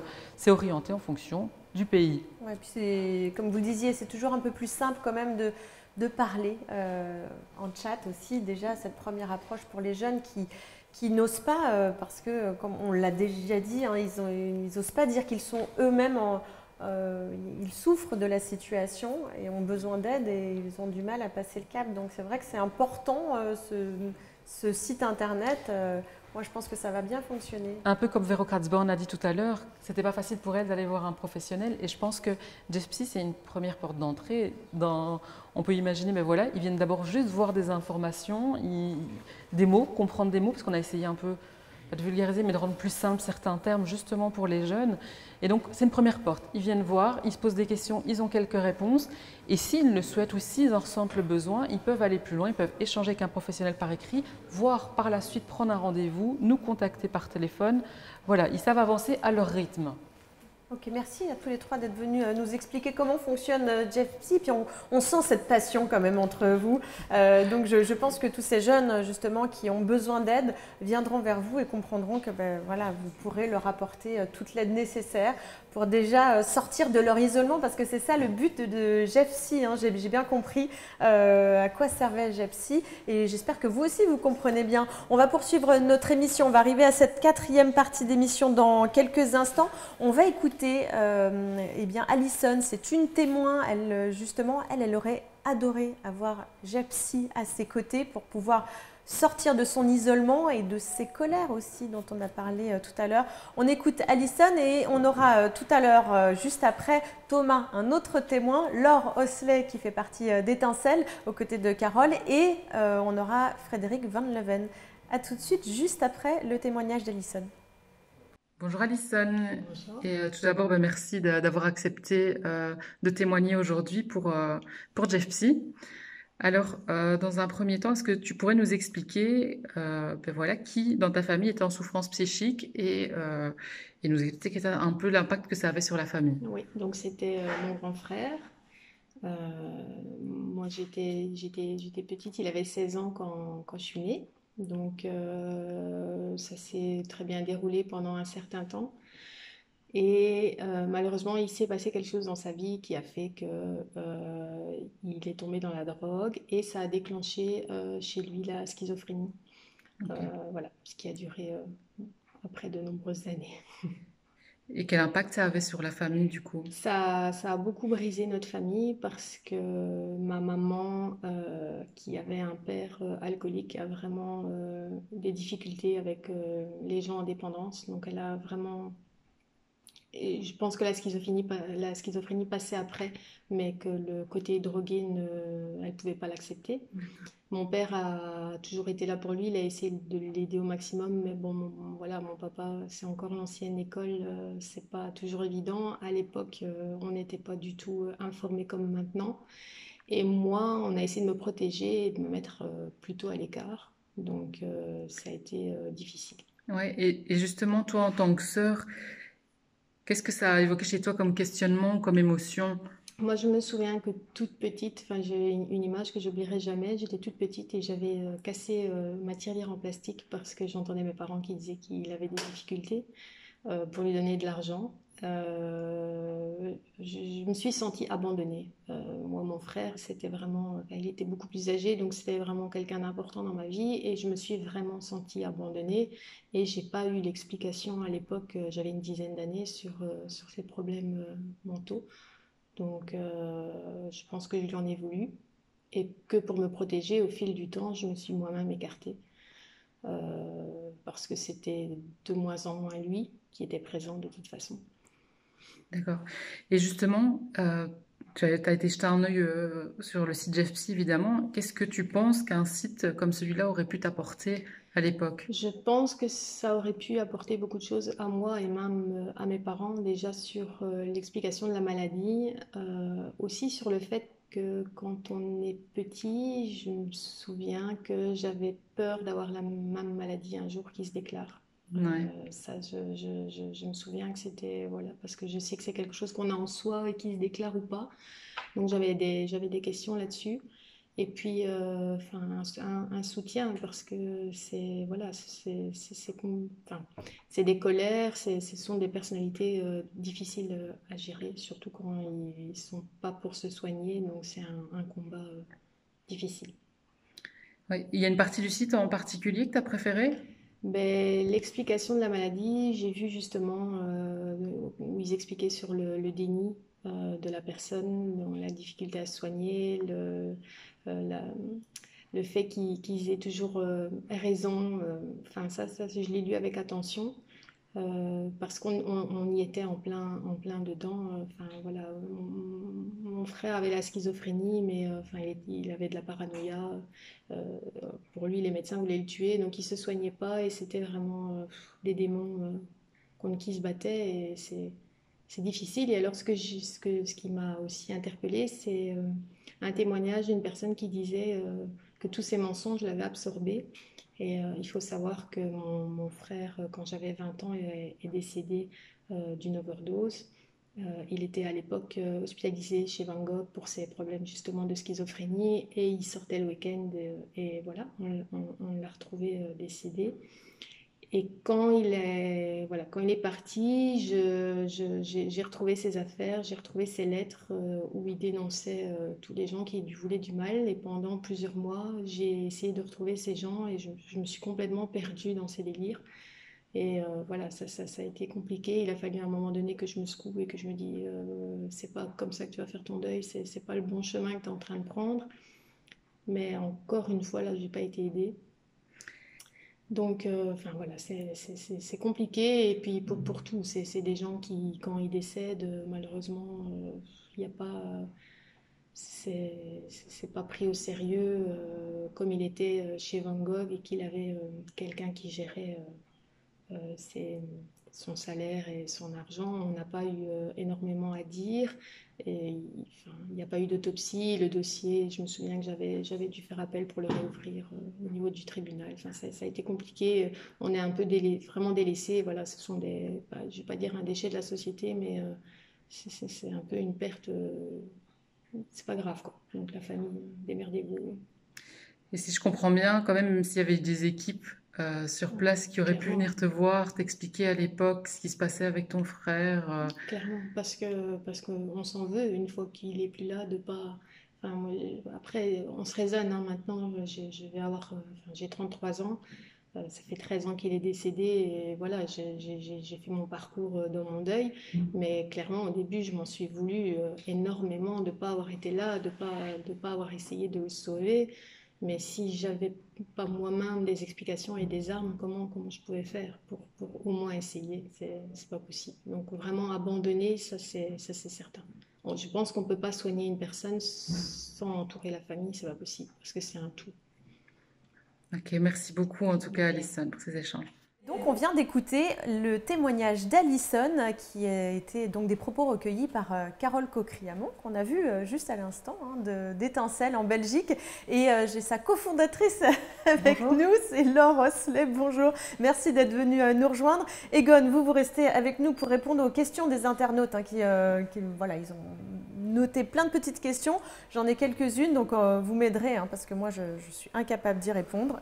Merci de rester avec moi. Et nous avons aussi Frédéric Van Leven qui est en ligne avec nous en visio. Bonjour Frédéric.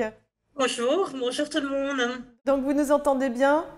Oui, vous m'entendez bien aussi? Et oui, c'est parfait. Et à côté de vous, pas très loin de vous, on a Thomas qui est en visio également. Bonjour Thomas. Bonjour Thomas. Bonjour à tout le monde, bonjour. Et donc, vous nous parlerez justement de votre témoignage. Laure, vous êtes cofondatrice, coordinatrice d'Étincelle en Belgique. C'est quoi votre fonction à vous? Quel est votre job? Alors, nous, on est avec Carole à l'heure actuelle à tous les postes. C'est-à-dire multifonction. On est multitâche. Et donc, comme le disait tout à l'heure Carole, on a vraiment besoin là de renfort parce que la demande, elle est croissante. Donc, on voit les familles, on a des contacts avec le réseau, on voit les enfants. On gère la communication, tout l'aspect administratif. Donc voilà. Tout à la fois. On fait tout à la fois et c'est parfois fatigant. Oui, j'imagine bien. Thomas, qu'on a en ligne, vous le connaissez bien. Comment est-ce que vous l'avez rencontré? Alors, je dirais qu'avec Thomas, il y a eu deux rencontres qui ont été vraiment significatives. Ça s'est fait en 2 temps finalement. Comme le disait Carole tout à l'heure, on a longtemps travaillé, Carole et moi, en psychiatrie adulte. Et dans ce cadre-là, on a longtemps suivi une dame qui malheureusement est décédée. On s'est retrouvés à ses funérailles avec l'équipe parce qu'on avait pour habitude justement d'être présents dans ces moments-là aussi. Et finalement, c'est le premier moment où on a réellement rencontré les très proches de cette dame. Et ça a été pour nous un moment vraiment très émouvant et assez interpellant finalement. On s'est retrouvés dans la voiture ensuite avec l'équipe. Alors avec Carole, on avait déjà eu cette réflexion autour de la prise en charge, d'une meilleure visibilité, d'un meilleur contact avec les proches. Mais vraiment, cet événement-là a été très significatif. Ça a été un peu l'étincelle, si je puis dire. L'étincelle, qui a fait qu'on a lancé le projet. Et puis, il n'y a pas très longtemps, on travaillait ensemble et puis le téléphone sonne, on décroche et puis un jeune homme se présente, une voix d'homme, et nous dit voilà, je suis Thomas, dans le cadre de mon master, je cherche à faire un stage dans une institution et c'est la vôtre qui m'intéresse. Et puis là, Thomas nous explique pourquoi. Il nous dit ben voilà, vous avez suivi quelqu'un qui m'était très proche, qui est malheureusement décédé, on s'est déjà rencontrés. Et pour moi, ce serait très heureux de pouvoir faire mon stage chez vous. Donc voilà, c'est un petit peu l'histoire de la rencontre avec Thomas. Ouais. Et en fait, vous suiviez sa maman, vous alliez à son domicile et vous voyiez Thomas quand il était au domicile de la maman. Alors, ce n'était pas moi qui suivais la maman. Mais effectivement, nous, on se déplace au domicile. C'est une prise en charge qui s'effectue au domicile. Et du coup, inévitablement, oui, on est amené à croiser en fait ces enfants. Alors, trop souvent justement croisés et pas assez rencontrés. Voilà. Et Étincelle propose ce pas en plus, et puis Cannelle le biceps et les funambules également. Et donc l'étincelle, pourquoi ce nom? Un jour, j'étais dans ma voiture et j'écoutais voilà, la radio. Et il y a une chanson de Véronique Sanson qui parlait justement de... Enfin, où elle évoquait le mot étincelle. C'est une chanson qui s'appelle « Je l'appelle encore », qu'elle destine à sa mère qui était décédée, et où elle parle justement de l'impact de ces premiers objets d'attachement, de ces premiers liens sur ses relations futures. Et je trouvais que ça faisait sens. On l'a proposé à Carole. D'ailleurs, on cherche une marraine si Véronique Sanson nous écoute. Mais peut-être qu'elle nous écoute. Pourquoi pas? Voilà. Pourquoi pas? Bon, c'est l'occasion. Si j'ai l'occasion de la rencontrer, je lui passerai le message. Je vous remercie, Marie-Letty, c'est gentil. C'est vrai, mais c'est à ces moments-là qu'on lance les appels. Voilà, si on veut des parrains, n'hésitez pas, Egon. Vous avez besoin de... Allez-y, venez, rejoignez-nous. Écrivez-nous, on est en direct, donc c'est le moment de vous manifester. Vous voyez, vous recherchez effectivement un parrain ou une marraine qui viendrait vous aider à promouvoir votre association. C'est ça, qui nous offrirait plus de visibilité, justement. Voilà. Et puis ce sont des projets passionnants et qui valent la peine, mais qui sont extrêmement gourmands en temps, en fait. Oui. Donc ça nous prend, comme disait Laure, j'ai connu ça il y a quelques années, effectivement, où on est amené à tout faire en même temps, en fait. C'est pas toujours facile, donc les aides sont toujours les bienvenues et les soutiens sont toujours les bienvenus. Alors, comme je vous le disais, on a Thomas qui est en ligne. Bonjour Thomas. Alors, présentez-vous. Comment est-ce que vous avez rencontré... racontez-nous un petit peu votre histoire.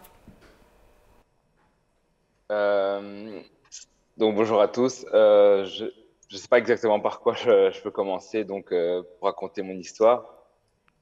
Vous avez été un enfant oublié, c'est ça? Est-ce qu'on peut le définir comme ça? Oui, je l'ai ressenti comme ça. J'ai à un moment donné, oui, eu la sensation d'être oublié, abandonné, et de tous,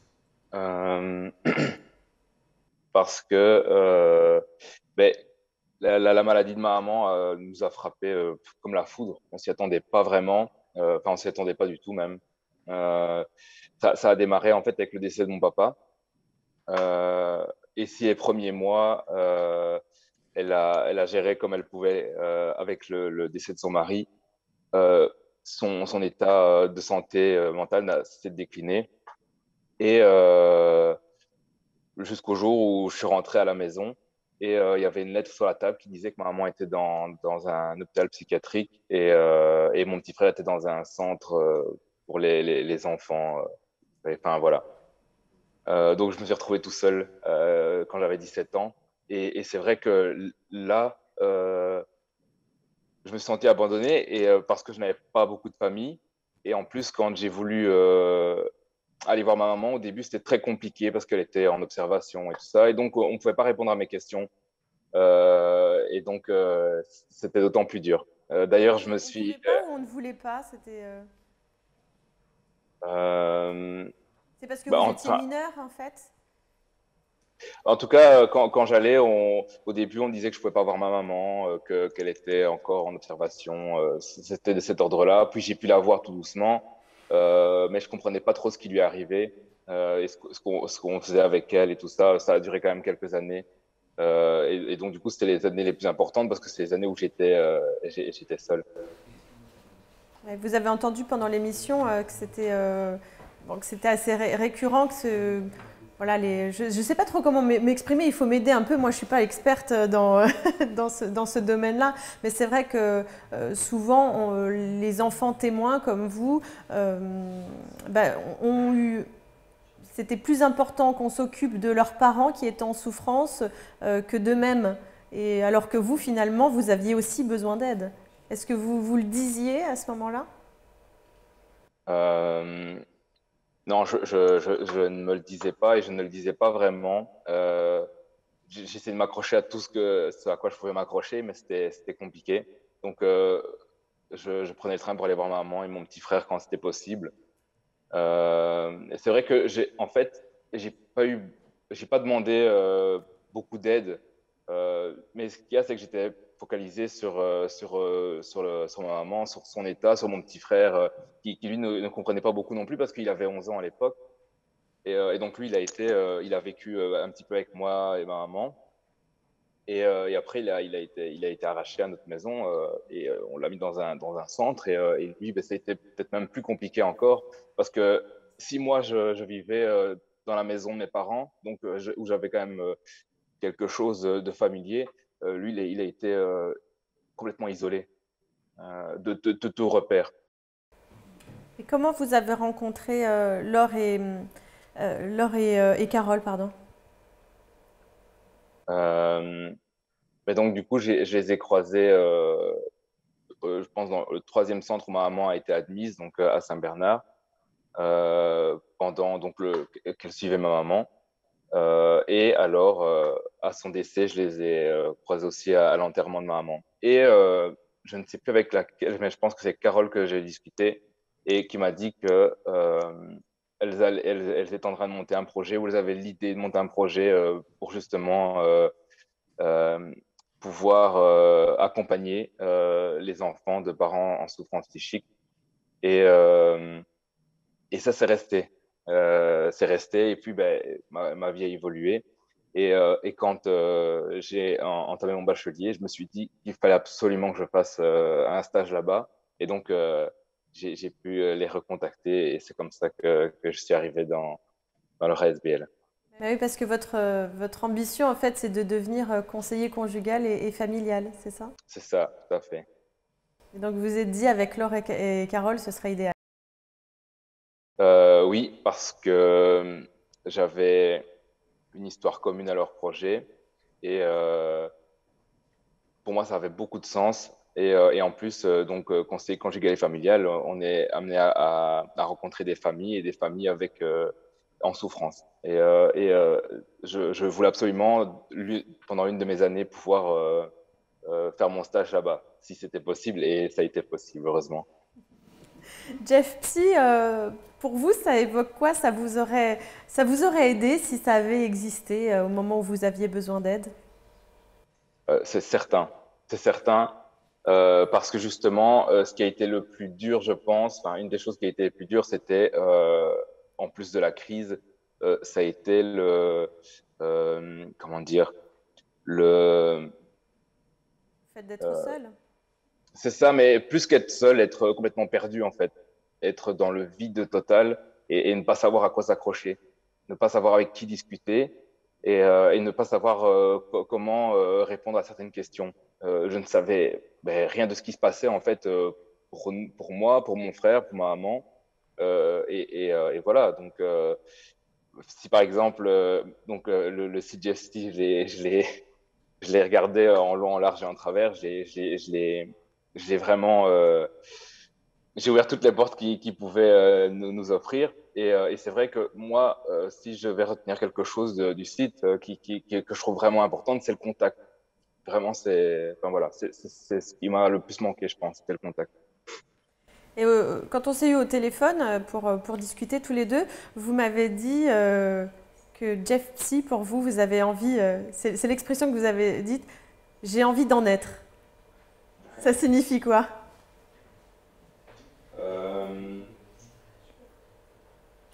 Voulez-vous investir dans les permanences qui sont proposées? Vous voulez chatter avec les jeunes? Vous voulez discuter avec eux? De quelle manière votre idéal, ce serait quoi en fait? En fait, comme je le disais, j'avais une histoire qui était commune à Jeff Psy et donc du coup pouvoir apporter ce qui moi à un moment donné m'a manqué et donc je voulais en être comment dire, c'est ça, je voulais pouvoir après donc moi en fait en plus de mes études j'ai fait un travail sur moi et maintenant je me dis que j'espère pouvoir faire bénéficier d'un accompagnement aux personnes qui en auraient besoin. Voilà.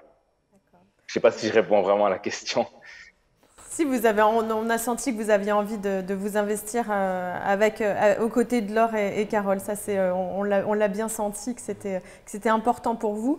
On peut dire qu'aujourd'hui, vous êtes un homme épanoui puisque vous avez une vie familiale épanouie. Vous avez un petit garçon de 17 mois.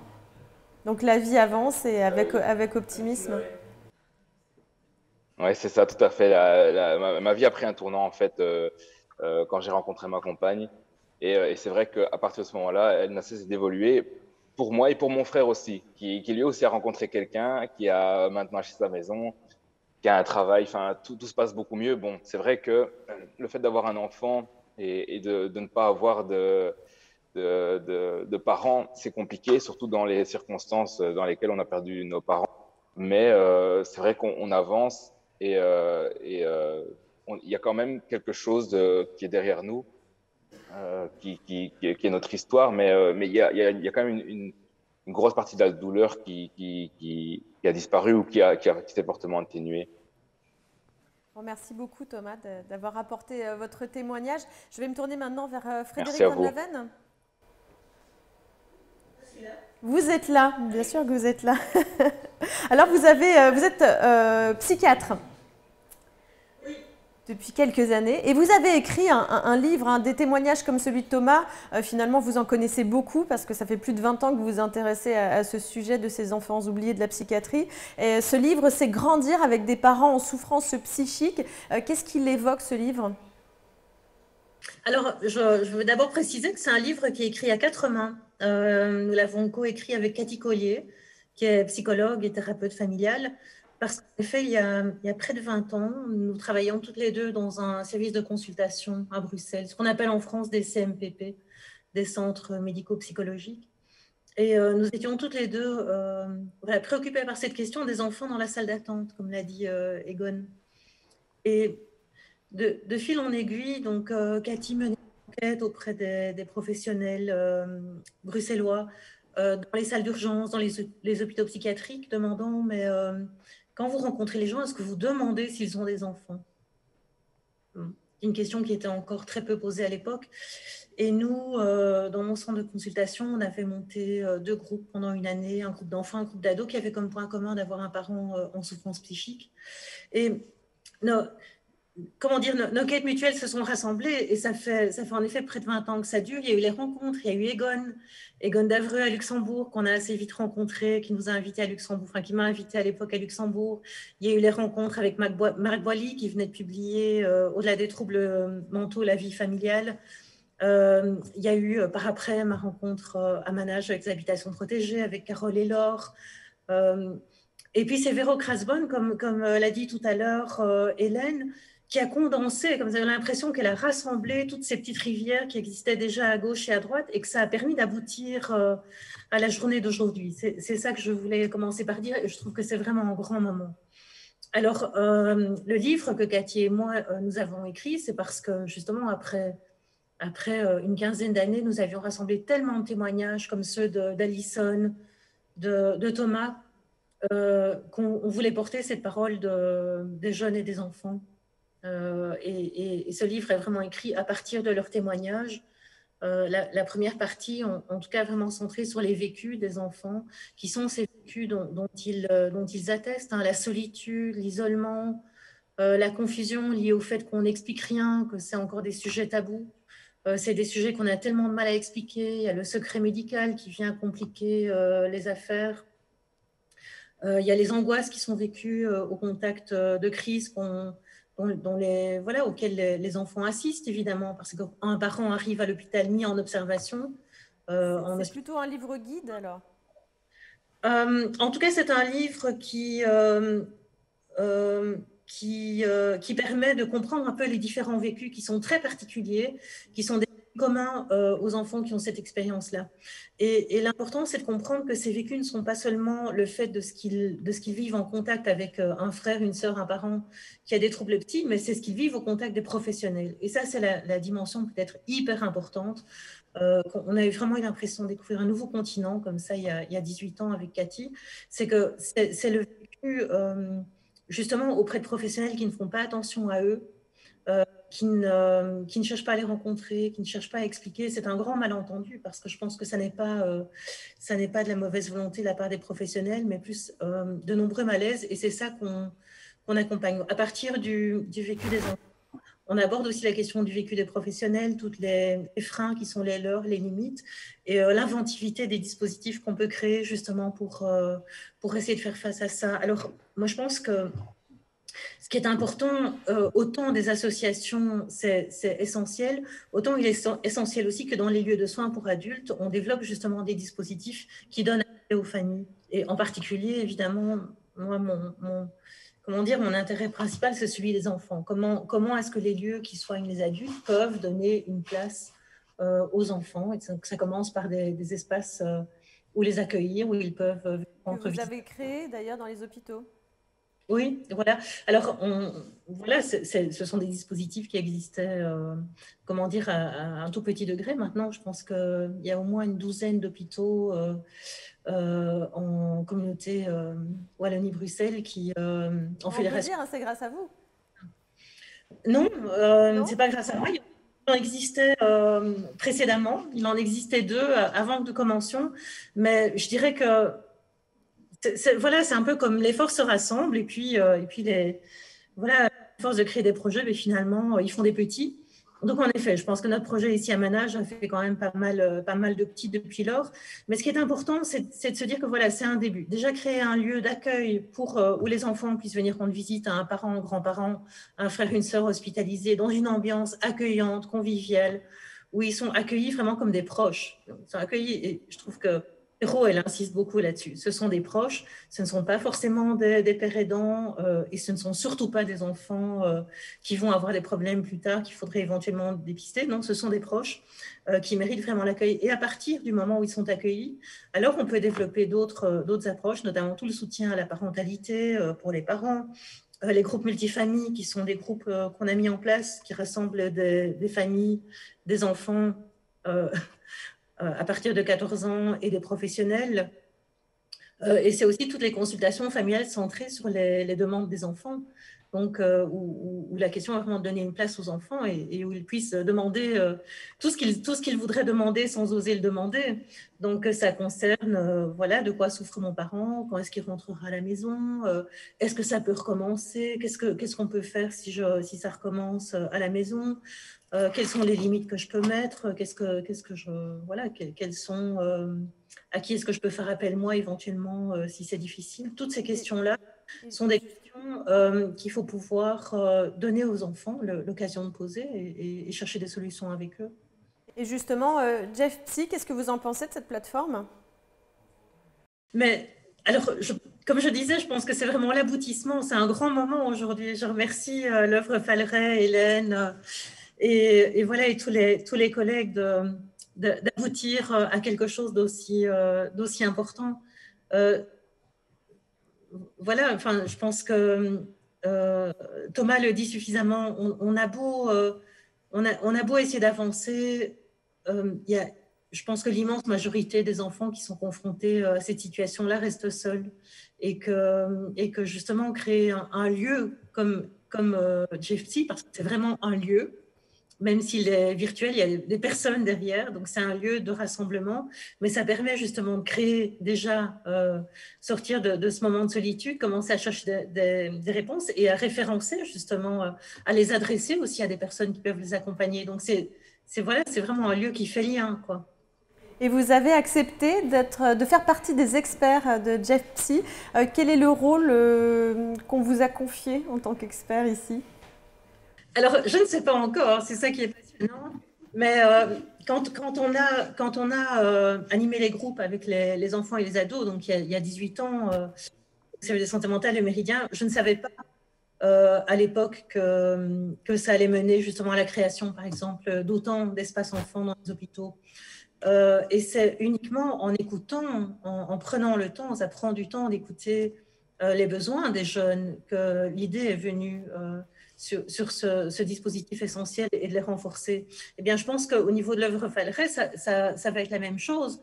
Au niveau de Jeff Psy, je pense que le travail va se mettre en route et à partir de tout ce qui arrivera, de tout ce qu'on on entendra, réfléchira ensemble, mais d'autres besoins se feront sentir et qu'il s'agit justement de répercuter non seulement la parole sur les vécus, mais surtout de continuer à inventer des dispositifs et d'autres dispositifs qui répondent à ces besoins-là. Comme je disais, c'est vraiment un continent, c'est le continent noir de la psychiatrie, cette histoire-là. Et c'est pour moi bien plus que de la prévention, c'est de la prise en compte des personnes. C'est à la fois en deçà et au-delà de la prévention, de prendre en compte les familles.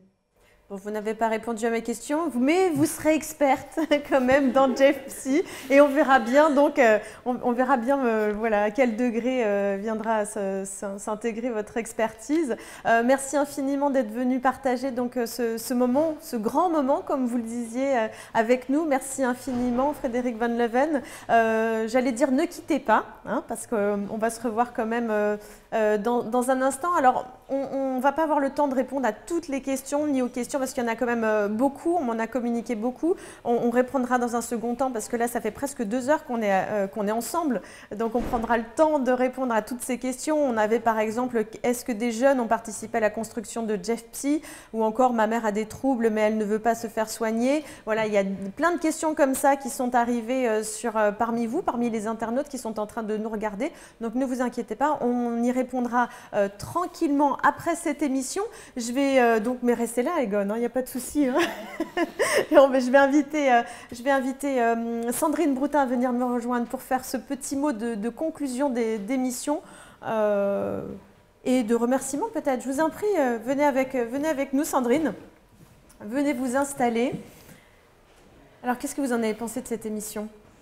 On devait faire 1 heure. Oui, et alors on est parti. On est parti et je crois qu'on pourrait faire encore 2 heures de plus. C'est un grand moment, on le partageait là tous ensemble. C'est vrai qu'il y a à la fois beaucoup de plaisir, beaucoup d'émotion, de se dire, de voir l'aboutissement de tout ce travail. C'est toujours extrêmement touchant de partir comme ça d'une bonne idée, en tout cas présupposée être une bonne idée, et de voir comment l'énergie, la passion, les moyens, lorsqu'on les conjugue, lorsqu'on les mutualise, permettent de réaliser de grandes choses. Donc effectivement, c'est Hélène qui disait tout à l'heure, Jeff Psy, c'est certes l'aboutissement d'un projet, mais c'est le commencement aussi hein, pour toutes ces équipes. Maintenant, le travail va consister à unir nos efforts pour trouver des moyens supplémentaires de manière à donner plus de force à ce dispositif Jeff Psy. Et puis, Hélène le disait aussi, ça reste un outil. Et il n'est pas question que ça se substitue aux équipes. Donc il faut convaincre les décideurs, convaincre les pouvoirs publics de mettre des moyens sur Jeff Psy de manière à ce qu'on puisse lui donner du retentissement sur nos territoires respectifs et puis peut-être au-delà. On a une ambition, pourquoi pas internationale. C'est vrai qu'on va maintenant s'attacher à peut-être traduire aussi Jeff Psy dans différentes langues. Donc il y a encore beaucoup de travail à faire.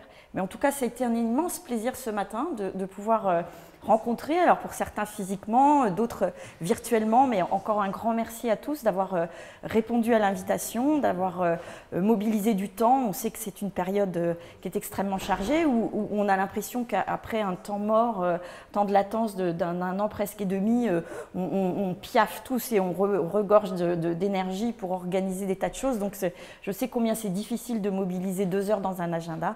Donc voilà, encore merci à tous les participants de cette journée, et l'œuvre Falleret est très fière de porter ce dispositif et de permettre à toutes ces équipes, finalement, en prenant en charge l'ingénierie, la recherche de fonds, etc., permettre à tous ces professionnels, tous ces acteurs de se concentrer sur ce qui les anime et ce qui est bien sûr le plus important, donc les jeunes à qui sont destinées cette plateforme. Qui est destinée cette plateforme, pardon. Et on peut rappeler que tout le monde peut faire des dons, que ce soit pour Falleret ou pour les autres associations. Absolument, toutes nos associations sont habilitées à recevoir des dons, des legs, et c'est ainsi que l'on fonctionne et que l'on arrive à évidemment financer de l'innovation. Je le disais en introduction, c'est vrai que c'est toujours compliqué hein, de financer la recherche, le développement, l'innovation, mais c'est ce qui fait la vitalité aussi de nos organisations. Et donc, on ne lâche rien, et que ce soit voilà, l'UNAFAM qui est partenaire, et puis tous nos partenaires européens. On a besoin de subsides pour continuer à développer ces outils. Merci infiniment, Sandrine Broutin, pour ce petit mot de conclusion. Et puis, moi, je vais vous remercier de nous avoir accueillis chez vous hein, pendant ces 2 heures d'émission. Et merci également à Sarah Leberger, Hélène Daftian, Marie-Jeanne Richard, Véro Kratzborn, Egon Davreux, Carole Cocriamon, Sylvia Paraga, Laure Osselet. On avait aussi Frédéric Van Leven, Thomas, Alison et Isaline.